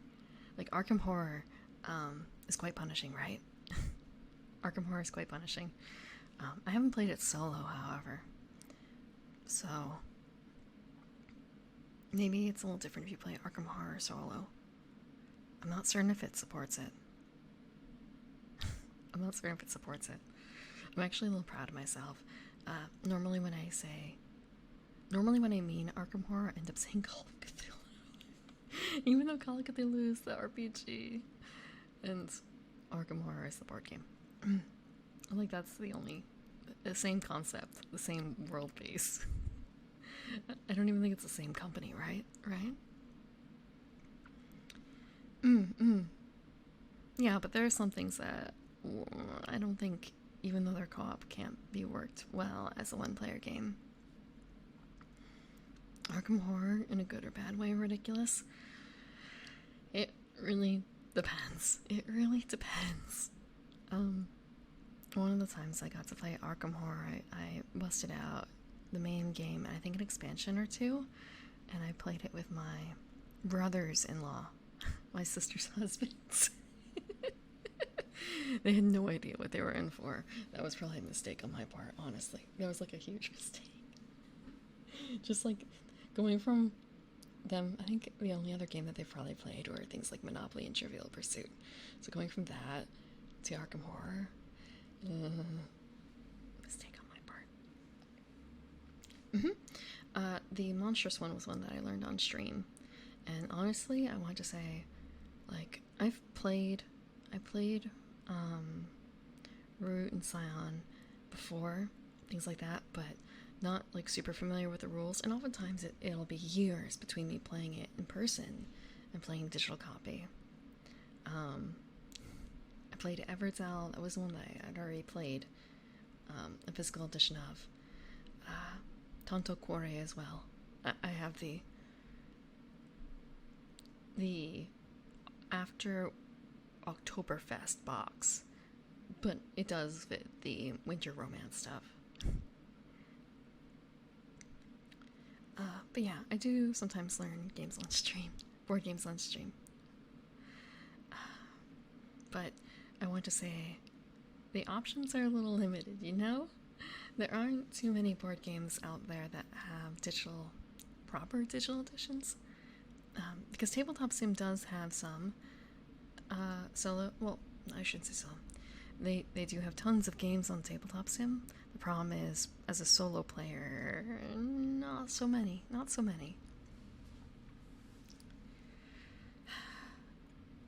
But actually, that reminds me, I did pay for a Tabletopia license. I say that license. I paid for a membership because 2 weeks ago, for the week of my first anniversary of streaming, I did a tabletop night in my Discord. So we played Everdell, and I used I got a license so we could play that. Tabletopia is an online website that is basically tabletop sim, but a monthly. It's a software as a service, tabletop as a service, monthly fee to play premium tabletop games. You can match with players as well. You can play against other players who specifically want to play that game, or you can gather up your friends and send them a link and tell them, hey, we're going to play this now. It was... God, was it only... It was the 4th. I believe it was the 4th, because the 7th was my 1-year anniversary. Oh no, Everdell is up to 4 players, but it fits up to 6 with the expansion. So we played the expansion.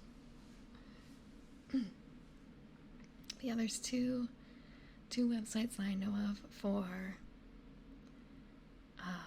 playing tabletop sim browser base instead, and one of them is Tabletopia. The other one, whose name I can't remember, but if I look at my Discord real quick, because I did a very brief comparison of the two. Like one of them, if you pay like $5 a month, you are able to invite your friends, and the other one, you have to pay $10 a month to invite your friends. I should specify a bit more.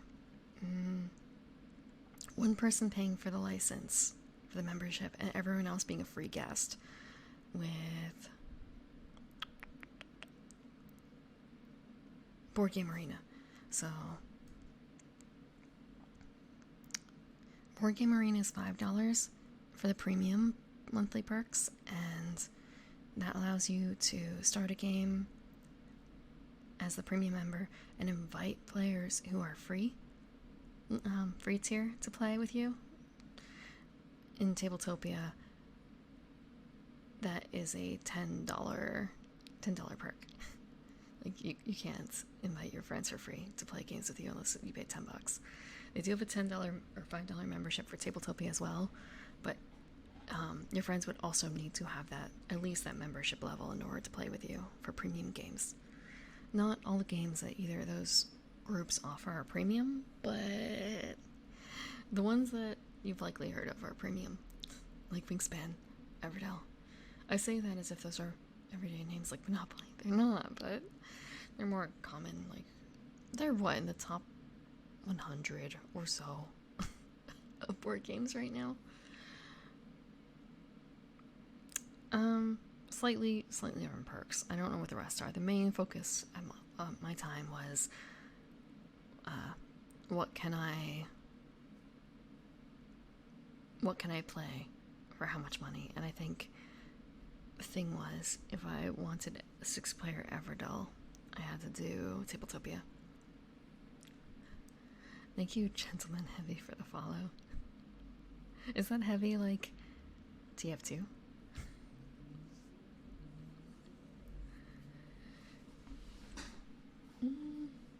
Yeah, max players of...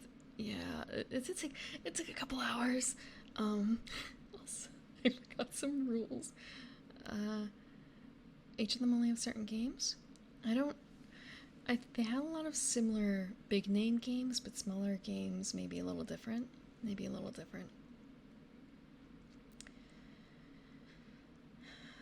I think a lot of them follow... They had a whole thing about, like, getting new games into the system. They had a whole thing about that. I haven't seen any of the TF2 animations in such a long time. Years and years and years. Oceans? I don't know if I've played Oceans personally. Thinking about it. I don't think so. But I feel like someone brought that as an option once to board game night. I might have to look at the board real quick. Oceans.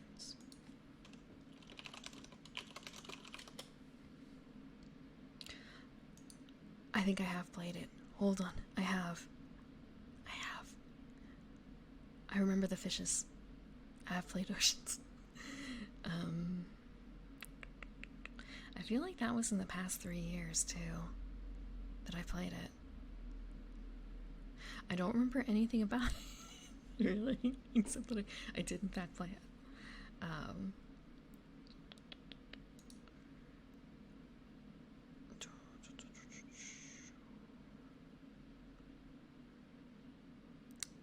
Yeah, I'd have to reread. It feels odd to say, like, yeah, I played it. I don't remember anything about it, but I did play it. It feels disingenuous, but I assure you. Again, like, I played this and I was probably 2 drinks in. 2 out of 2. I usually tap out of 2. Like, sometimes I do 3, but those are... those are rare.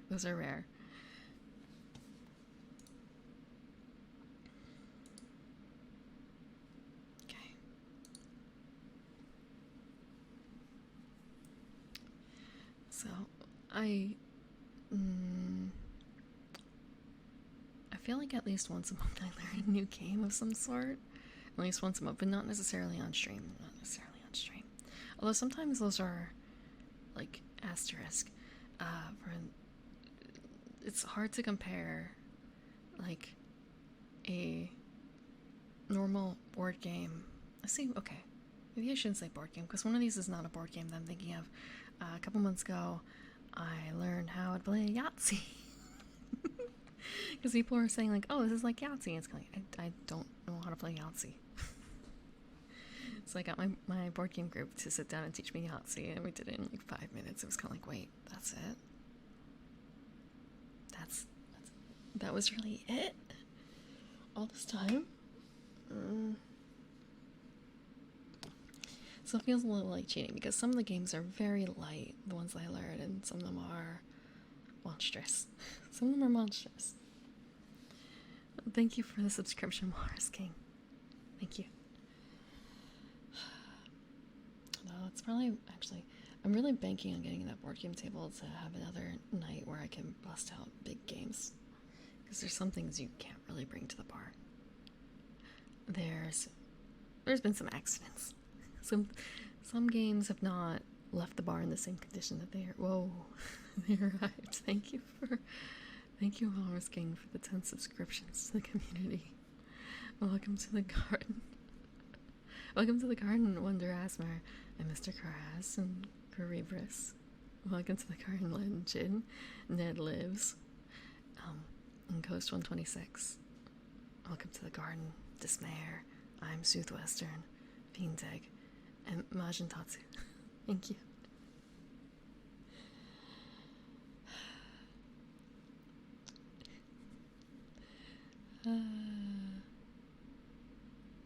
Thank you for calling me cool. I play board games. It's not like super cool. Man, 20 years ago this would have been a bullyable thing. 20 years ago that would have been a bullyable thing. Even probably, well, maybe not 10 years ago.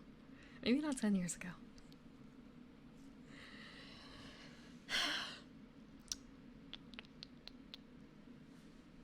Yeah.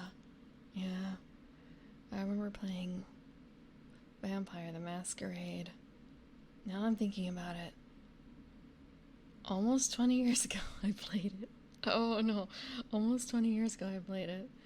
And I guess, like, World of Darkness is still not, it's not mainstream. It's not mainstream, but D&D is.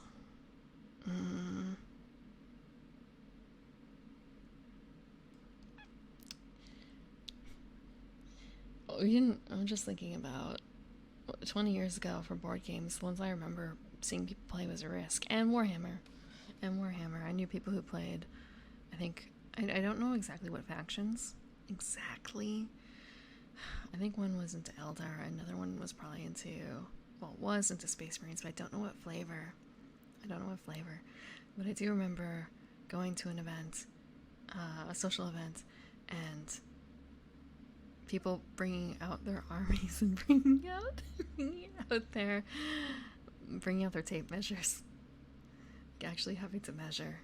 So now I think back on it, like, yeah, that must have been Warhammer, right? Of some sort. I don't know which flavor, but guessing with the people involved, it was probably 40K. Probably. Maybe.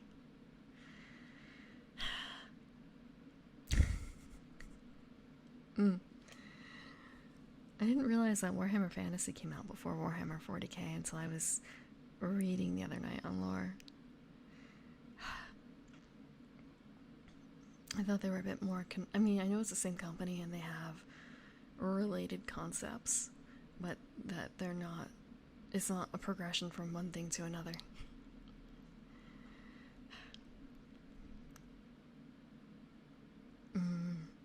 Back when it was an insult. Yeah. When it was an insult.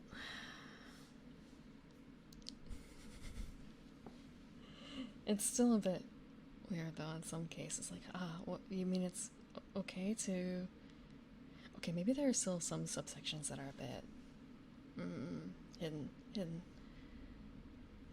I felt... I was traveling with one of my dolls. I think this qualifies because it's a Japanese ball jointed doll, but more specifically it's an anime styled one. In particular, this one was probably Miku. Hatsune Miku. And I have her in a violin case. It's a doll carrying case that is shaped like a violin case. And I picked it specifically because I thought it was going to be less obtrusive and less suspicious, I suppose, than carrying around like a duffel bag, which is the general style. So now I've had multiple people stop me and talk to me about playing instruments, and it's just kind of a I'm not gonna say anything. It's way better that they think I play violin than they think I'm carrying around a doll. You think Twitch messed up? Which part? The topic jumping? Maybe the topic jumping.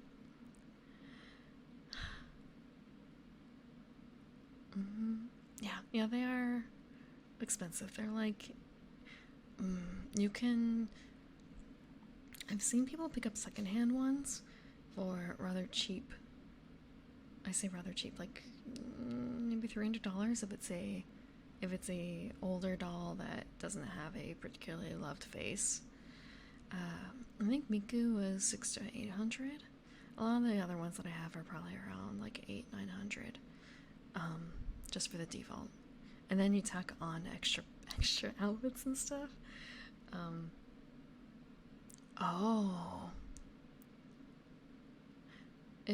It feels like it may have went through though.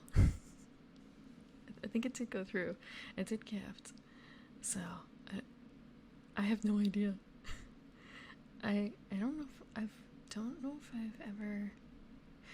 I shouldn't say I haven't gifted a sub. I do think I've gifted like subs in the past. Just not usually en masse, so I don't know what it's like.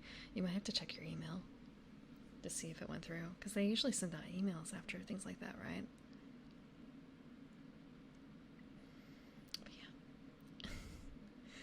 So, just thinking. I have... If you count the ball jointed dolls that I have as action figures, I guess I have a couple $1,000s worth of action figures. They're not traditional ball jointed dolls. They're more, which are string based. The brand used to be string based, but they switched over to a frame instead. They switched over to a frame. So it's a bit more like having a Figma. Honestly, it's like a giant Figma.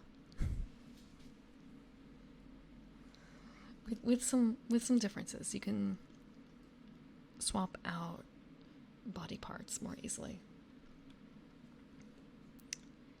And they have a internal structure, internal frame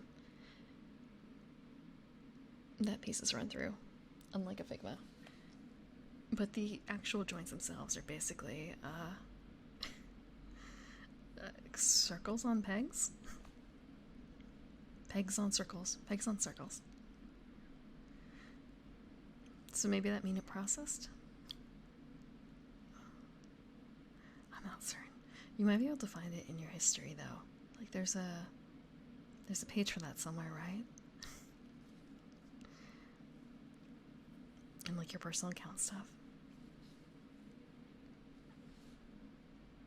Yeah, I also have a number of Figmas too. And some Revoltech and Nendoroids. But at the same time, like Figmas are not that. I remember someone talking about like, oh, you need to have like $10,000 worth of Figmas or something, and just thinking, that would be a lot of Figmas. That would be a lot of Figmas. That would be like every single Figma that exists, and even then I don't know if it would make up to $10,000. Granted, they made a lot of Figmas. It feels odd to think like, yes, I was there when the original Figmas were released. I saw the original Nendoroids, and they did not look very cute. They looked a little horrific. They improve with time, though, at least. I believe some of the very first Nendoroids were Death Note ones, and their faces look really weird in comparison to how they do Figmas now, or Nendoroids now. And some of the very, very first Figmas were for Haruhi.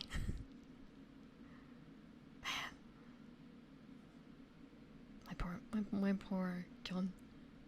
Actually, wait, do I have a Kyon? Shit. I don't. Actually, no. I don't have Kyon. The other boy. I have the other boy. I broke his wrist. Like, oh man. Within the year, I got him and I saw him fix it properly. I saw him fix his wrist properly. Just like giving him other people's hands in the meantime, even if there's a slight color mismatch.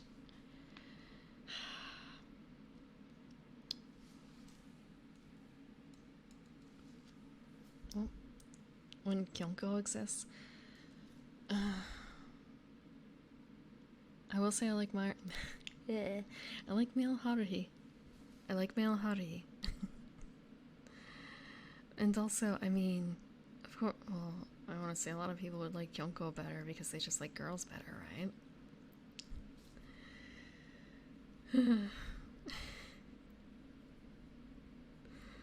But yeah, I guess I don't really like Haruhi anymore.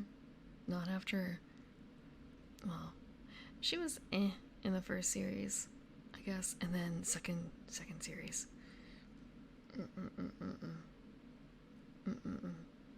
Gon had his head screwed on mostly right. Although he took way too much. He took way too much shit.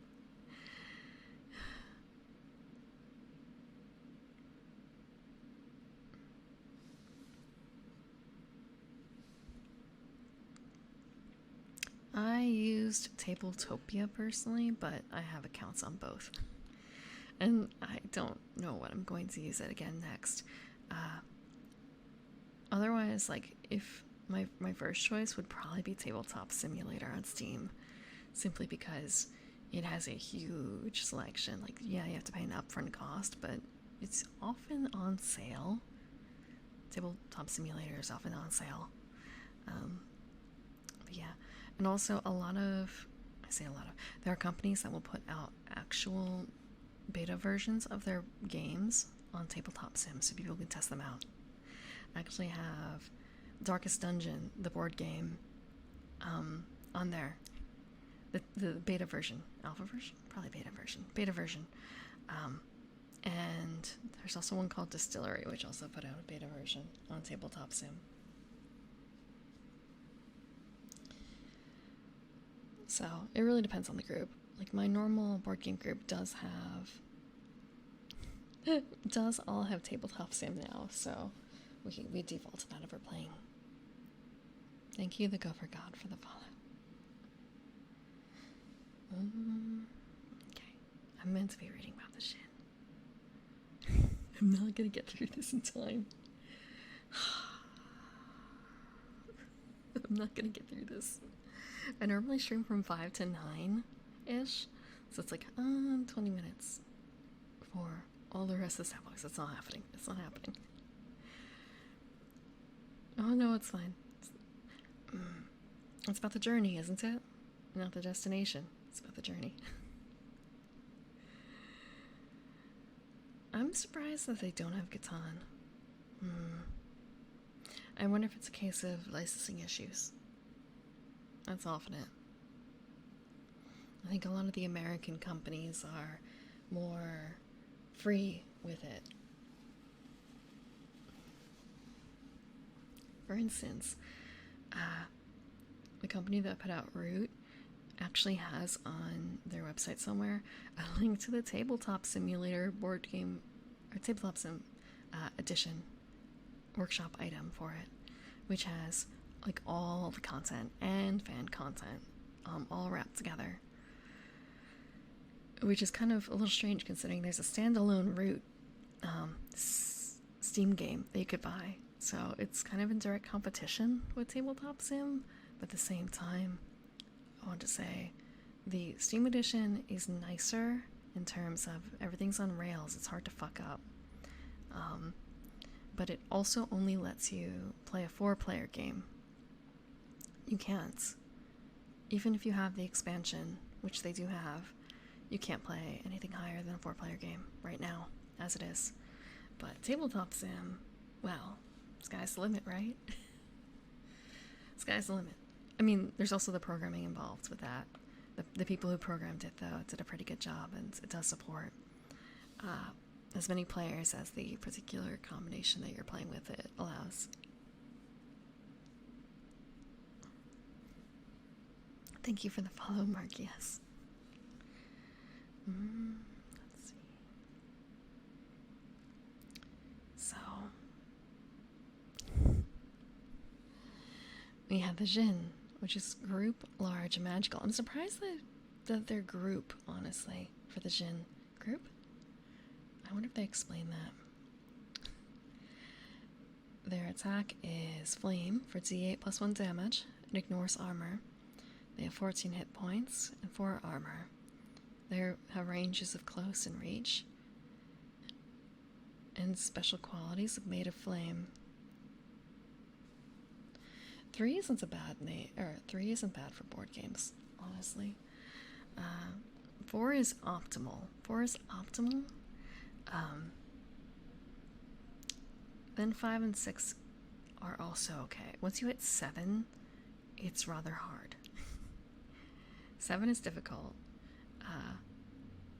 but there's still options. By the time you hit 8, you're in like more party game territory, to be honest. For instance, a 7 at least is... Actually, once you hit 8, 8 also becomes okay, because then you can split into 2 groups of 4. So it wraps around to being okay again. Sort of. You can also fudge it a bit, too. Most games don't allow more than 6 true. There are some games that do. I was thinking specifically for 7, 7 Wonders allows 7, because that was our go-to when we had 7. There's also, I believe, Spectre Ops, I believe, also fits 7. Let me double check real quick.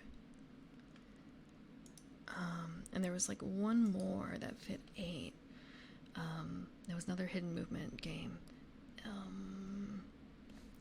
Aliens from Outer Space. Let me double check. Escape from the aliens in outer space. That one fit 8. It's 2 to 8.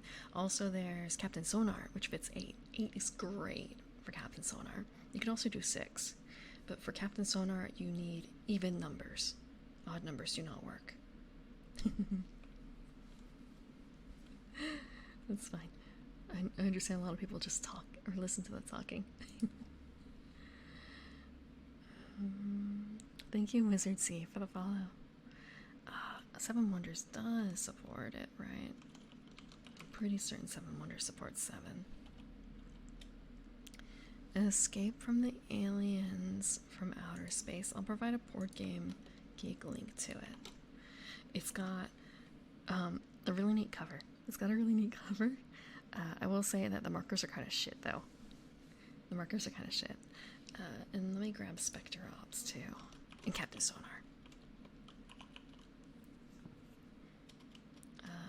Spectre Ops. It's actually Spectre Operations, but like, it's Spectre Ops. Oh, it only fits 6? Spectre Ops only fits 6. Never mind. Captain Sonar. Captain Sonar is like grown up. It's like grown up battleship, honestly.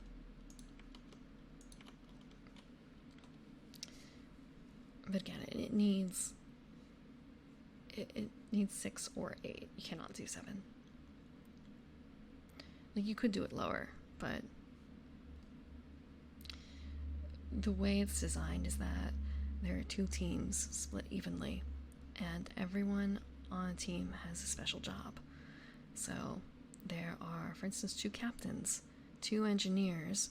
I don't remember any of the other jobs, to be honest. I liked being an engineer. Mapper, cartographer, I think was one of them. I really don't. Last one I think was for attacking. I could be wrong. Description. The year is 2048. You are a part of a team of elite officers in command of a state-of-the-art submarine. The hunt has begun. Your mission is simple. Seek and destroy the enemy submarine. To beat the enemy, you must cooperate with your teammates. Only the team who best communicates and works together will survive the encounter. So, they have a picture. Actually, I'm going to grab the back of the book. Actually, I can open this in the tab. How smart. How smart. We're going to open a new tab.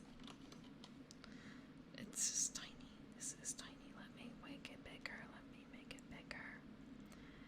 So, Captain Sonar. It's a simpler board game. It's going to be covered in me. It's going to cover me up. That's okay for now. So, you have a table divided in 2 with a huge divider. 2 different teams. You can hear each other talk all the time because you're supposed to be calling out to each other and talking about things, planning moves. You have to, in battleship kind of way, talk to the other team to see if you've hit them as well and talk about moves. You each have your own board where you're tracking your movements as well. Alright, so one person is tracking your own team's movements, and the other person, there's another cartographer, who is trying to figure out the enemy's movements.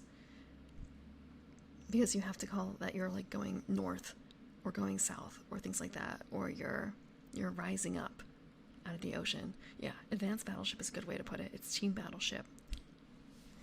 It's team battleship.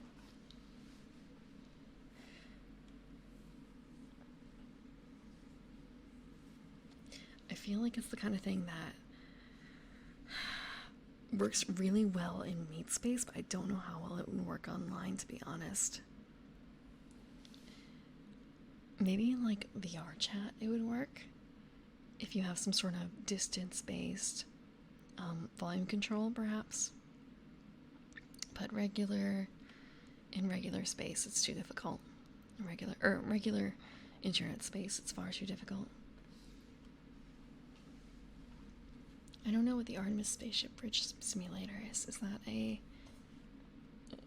mean, it's a sim, but I don't know anything about it.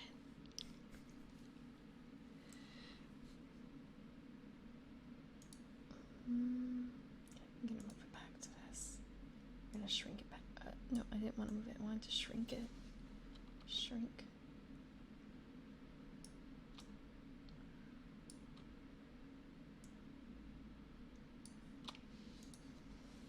I know that there was a Star Trek simulator that people are really happy with because it was a little bit boring, I guess.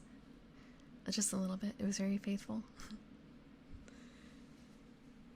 But I was never a big Star Trek fan.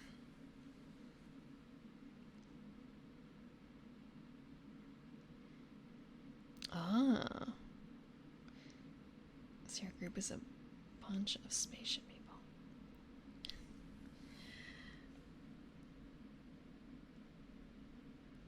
Okay. Perhaps. Could also think of it like a very small version of a mega game. Or, I probably shouldn't say that. I'm just thinking again about I mentioned this before, the mega game Watch the Skies, where it was kind of UN, but with spaceships involved. Where there's a lot of things going on that if you're somehow extremely attentive to other people, it's an easier game. But you have to be able to pay attention to a lot of information all at once in order to make the most out of it. And honestly, most people don't have that capability. For a regular person, though, you just have to focus on perhaps like 3 people, maybe 3. At least one other person, though. You have to be able to read them decently well.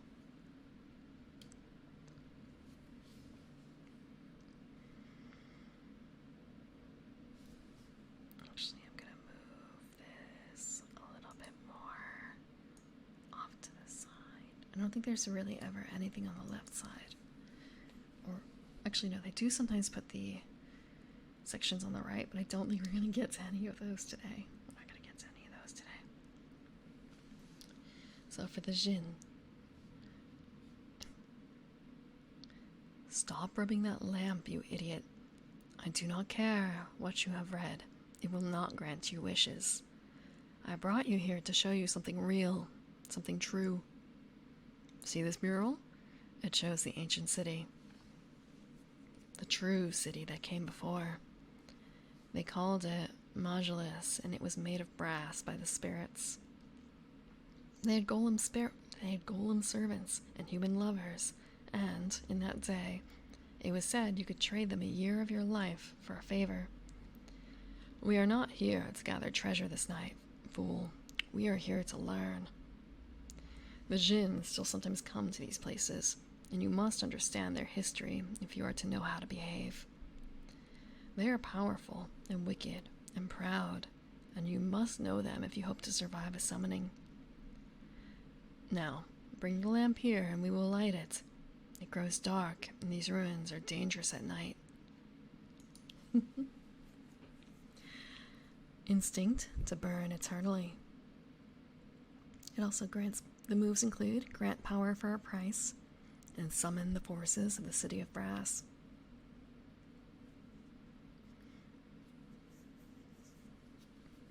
Thinking about genies, though, when I was young, my major introduction to it was not super clear about the fire attachment it had. And when I piece it together now, it's kind of this makes a bit more sense, but you don't really think about it being a fire spirit when you think about, say, Aladdin, do you? You hear it's a lamp, but honestly, to me, it looks like a serving implement in a kitchen, like in a dining room. It looks like a gravy boat, sort of, or like a weird looking teapot. So kind of how is the lamp supposed to work as a lamp? Is it that kind of lamp?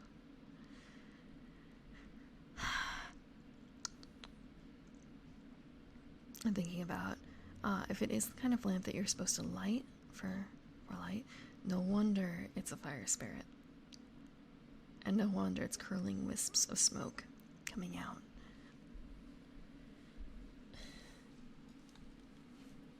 A stretch. Okay, thank you for the stretch.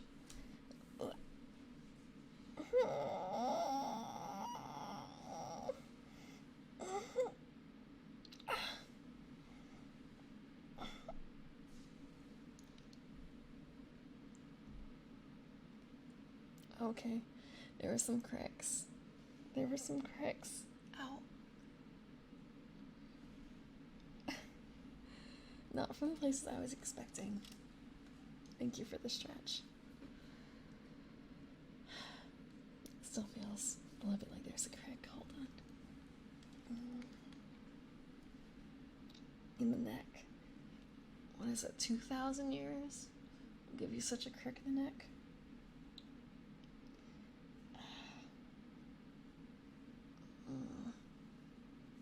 Okay, I think it's mostly gone.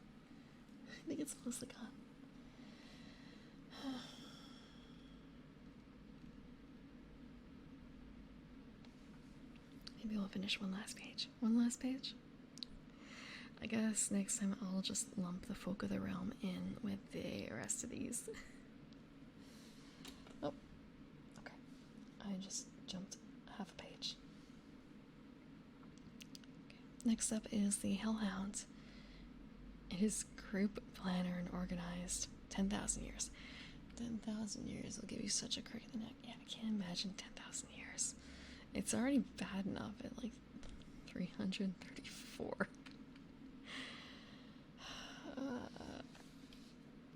I don't know if I would want to live that long. I don't think I would. So we have a Hellhound. Group, planner, organized. 334. I'm an elf. Elves live a long time.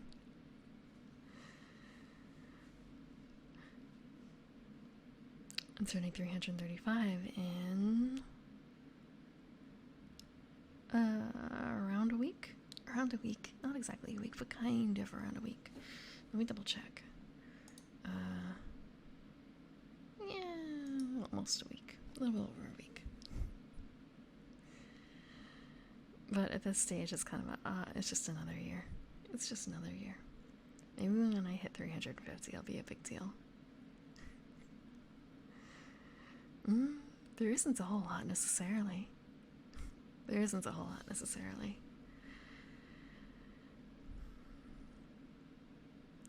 I've not led a particularly spectacular life. Although for a human, I suppose, like, the age is a bit much. Almost for... Yeah, it's an unbirthday today.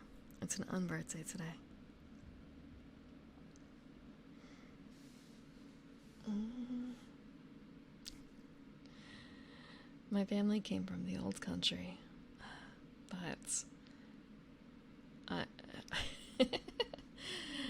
I'm here in America. So there are some things that I might have slightly different views on compared to others, but it is what it is.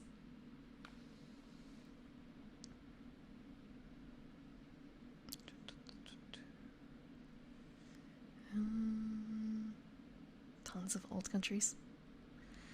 I want to say the old country of Fae things, if that makes it a little simpler.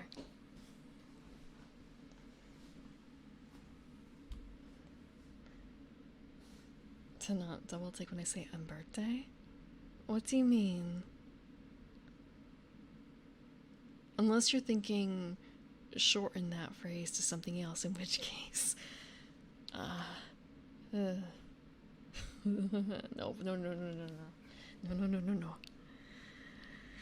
Traditional unbirthday.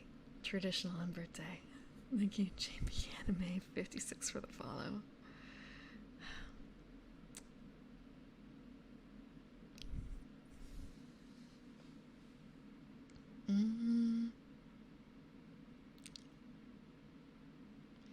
Look, it's really hard not to know sometimes some of these things. I wasn't born in a ditch.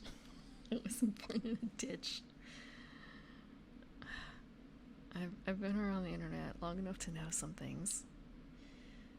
But at the same time, when it comes to like some newer things, I'm not so well versed necessarily. Not so well versed. I had to ask a few weeks ago, I guess, like if something was still a term that people used.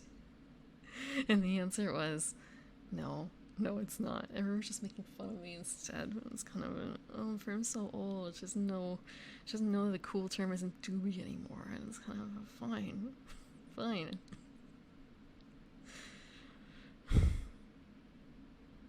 If you come around, I'm not going to share the doobie with you.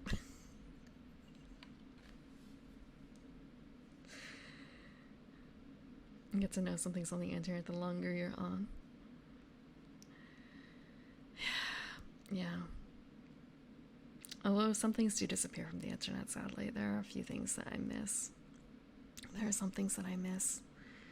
There are some sites with writings that I can no longer find. I don't know if it's from me not using the right keywords or if it's simply that it's been struck from the internet.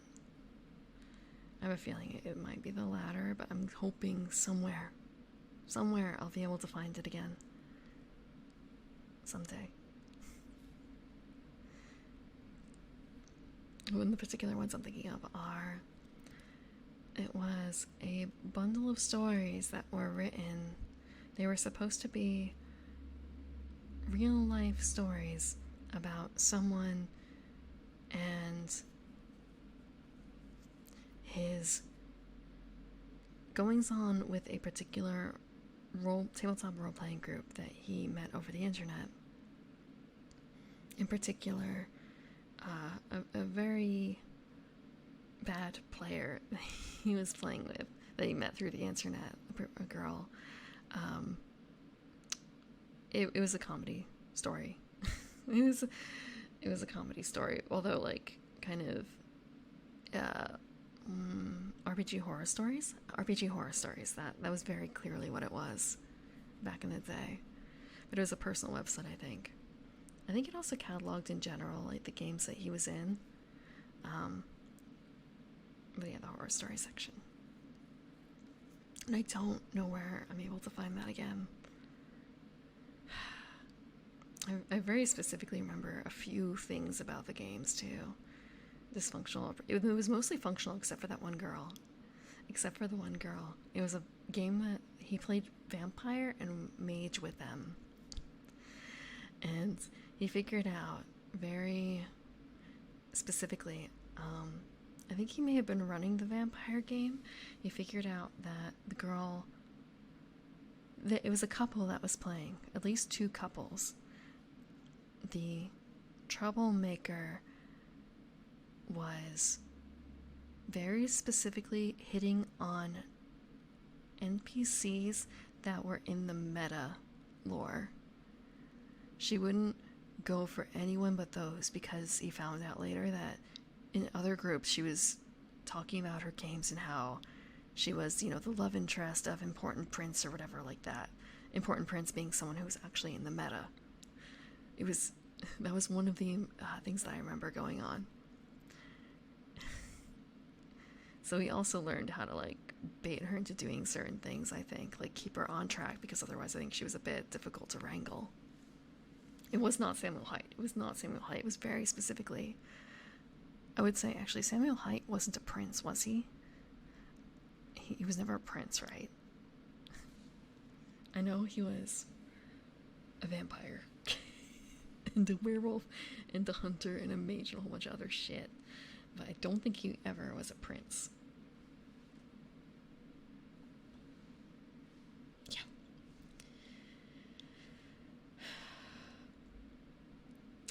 And I think she was also the kind to run away from plot in Mage Ghoul Skinwalker. That's fair. It was a story that was I probably read it in the very early 2000s.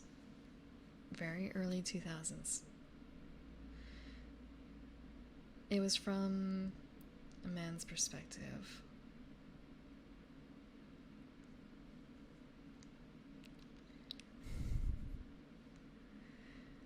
And aside from the girl who would only date named NPCs, she ran away from plot and mage. So much so, I think that at one point it was pretty much create a new character. This one just ran away from plot and died. I don't remember any other particular bits. Yeah, I don't think I'm ever gonna find the rest. I don't think I'm ever gonna find the rest.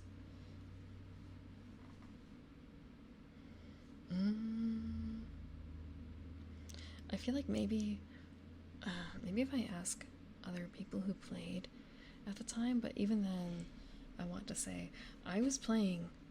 At least I think this was during the time when I was actually playing Vampire the Masquerade with other people when I read this, or at least I would have reread it if I'd known about it at that time. And I don't think they knew about it, so it might be a case of like you had to be terribly online to find and read these types of stories. And I don't know if the people I was playing with were necessarily like that. I don't really think so. That may have just been me. Different sections of the internet.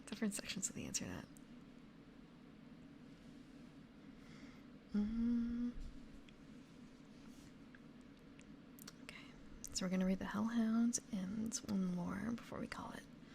I will be finishing the rest of this next week, next Sunday. I do this nominally at 5 p.m. 5 p.m. EST on Sundays.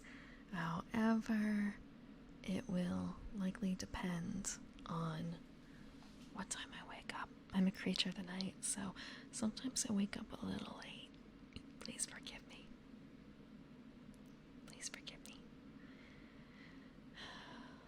Okay.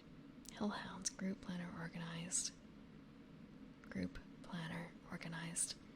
They have a fiery bite for D8 damage. They have 10 hit points, 1 armor. They only have a range of close. They have special qualities, hide of shadow. When one reneges on a deal, does not the debtor come for payment? Does the owed party not send someone to collect what is due? So too with the powers below. They only want what is theirs. A howling pack of shadows, flame and jagged bone, driven by the hunting horn. They will not cease. They cannot be evaded. Instinct to pursue. Their moves include follow despite all obstacles, spew fire, and summon the forces of hell on their target. And the last one is going to be the imp. Really? Just the wee little imp? Here's a new tag we haven't seen. So for the imp, they actually have the horde tag. We've seen group and solitary, but not horde. Horde, planner, intelligent, organized. Their attack is Flame Gout, d6 damage, and it ignores armor. They have 7 hit points and 1 armor. That's a little chunky for a horde creature, 7 hit points. It's a little chunky. They have ranges of close, near, and far. Description. These tiny observer demons often act as a first-time binding subject by neophyte warlocks. They can be found infesting arcane cabals, drinking potions when no one watches, and chasing pets and servants with tiny pitchforks. A caricature of true demonhood, these little creatures are, thankfully, not too difficult to bind or extinguish. Instinct to harass. Moves include send information back to hell and cause mischief. The whiny imp. Just a cute little guy. They don't actually describe how they look, do they? They don't. So I guess you could make up your own look. But, okay, so it's near or far? Far. Just reminds me of the this, that over there. In a language other than English, this would be, I guess it's so different here. Close, near, far. Just ways of interpreting distance. Super cute, though. I can just imagine little imp noises, though. Actually, isn't the Diablo... There's a Diablo stress test running right now, right? I don't know why when I think imp I go to Diablo. I'm just thinking of little Diablo goblin noises. And not even goblin.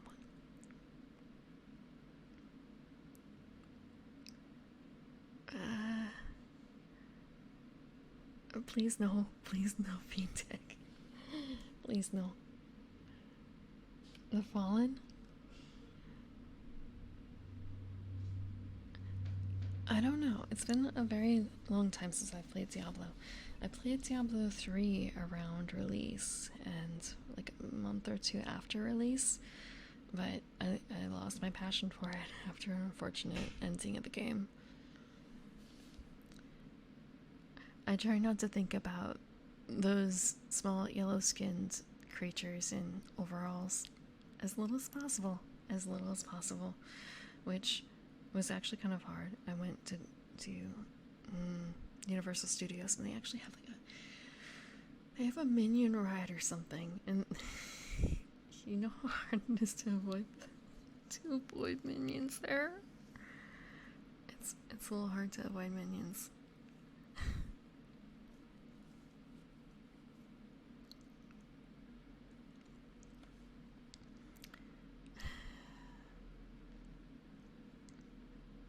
Now that I think about it, though, I don't remember seeing something that would have been cool at Universal. So, in the first movie, there's a section where Gru wins a stuffed animal, right? At a carnival, and it's kind of a... Why didn't they have something like that? Did I miss it? I did go with a niece of mine and a nephew, so it's kind of could have been a cool aunt to do that. To win them something. If I had the skill. I don't know what kind of game that he played for that. I'm gonna guess it was a shooting game? Or like a canned game? Shows how much I remember about I was gonna say The Incredibles. Despicable Me. I don't remember anything, really.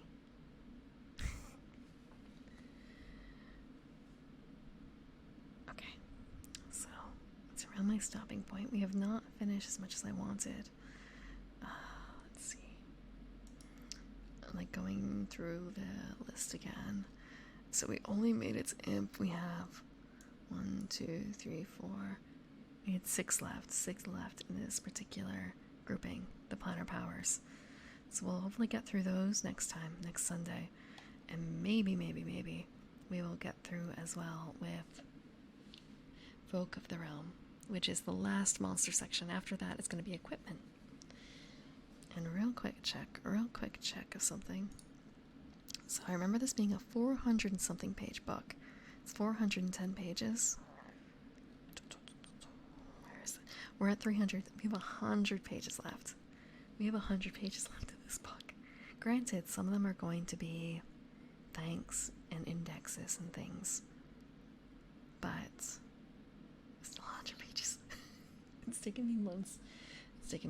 To get this far. 75%. Yeah, 75% roughly. Maybe a little over. Okay.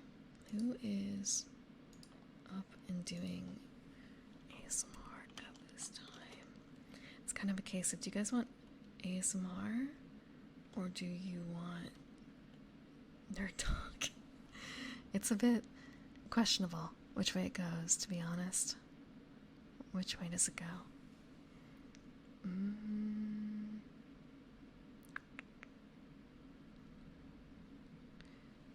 Where do we go from here? Let's see. There is... Let me see...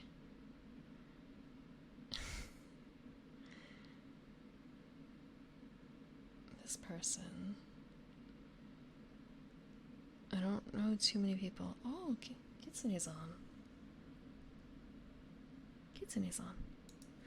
We can go to Kitsune. She's whispering. She's only been on for an hour.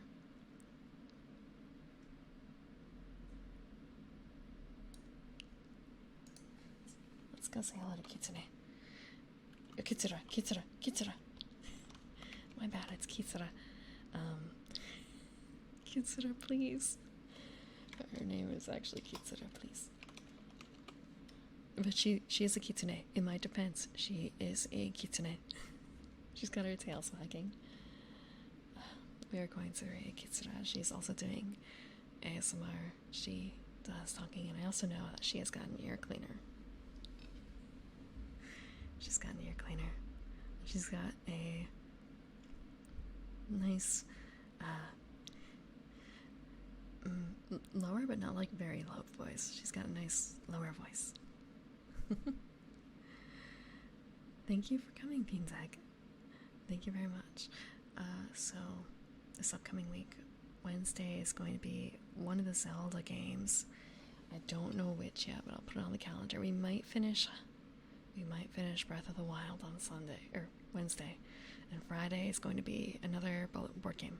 It's going to be a board game for the first time in forever. It's going to be a board game night. And next Sunday is going to be continuing this. We're going to be continuing Dungeon World, monster stat blocks, and ranking them. I don't have a plan. If you have a suggestion for a board game that is able to be played solo, digitally, let me know. Let me know. I don't mind trying new games. I don't mind learning new games on stream. The biggest problem is figuring out which one. There are a few that I have a short list for. Thank you for listening, Fred Codex. Oh, have a good night.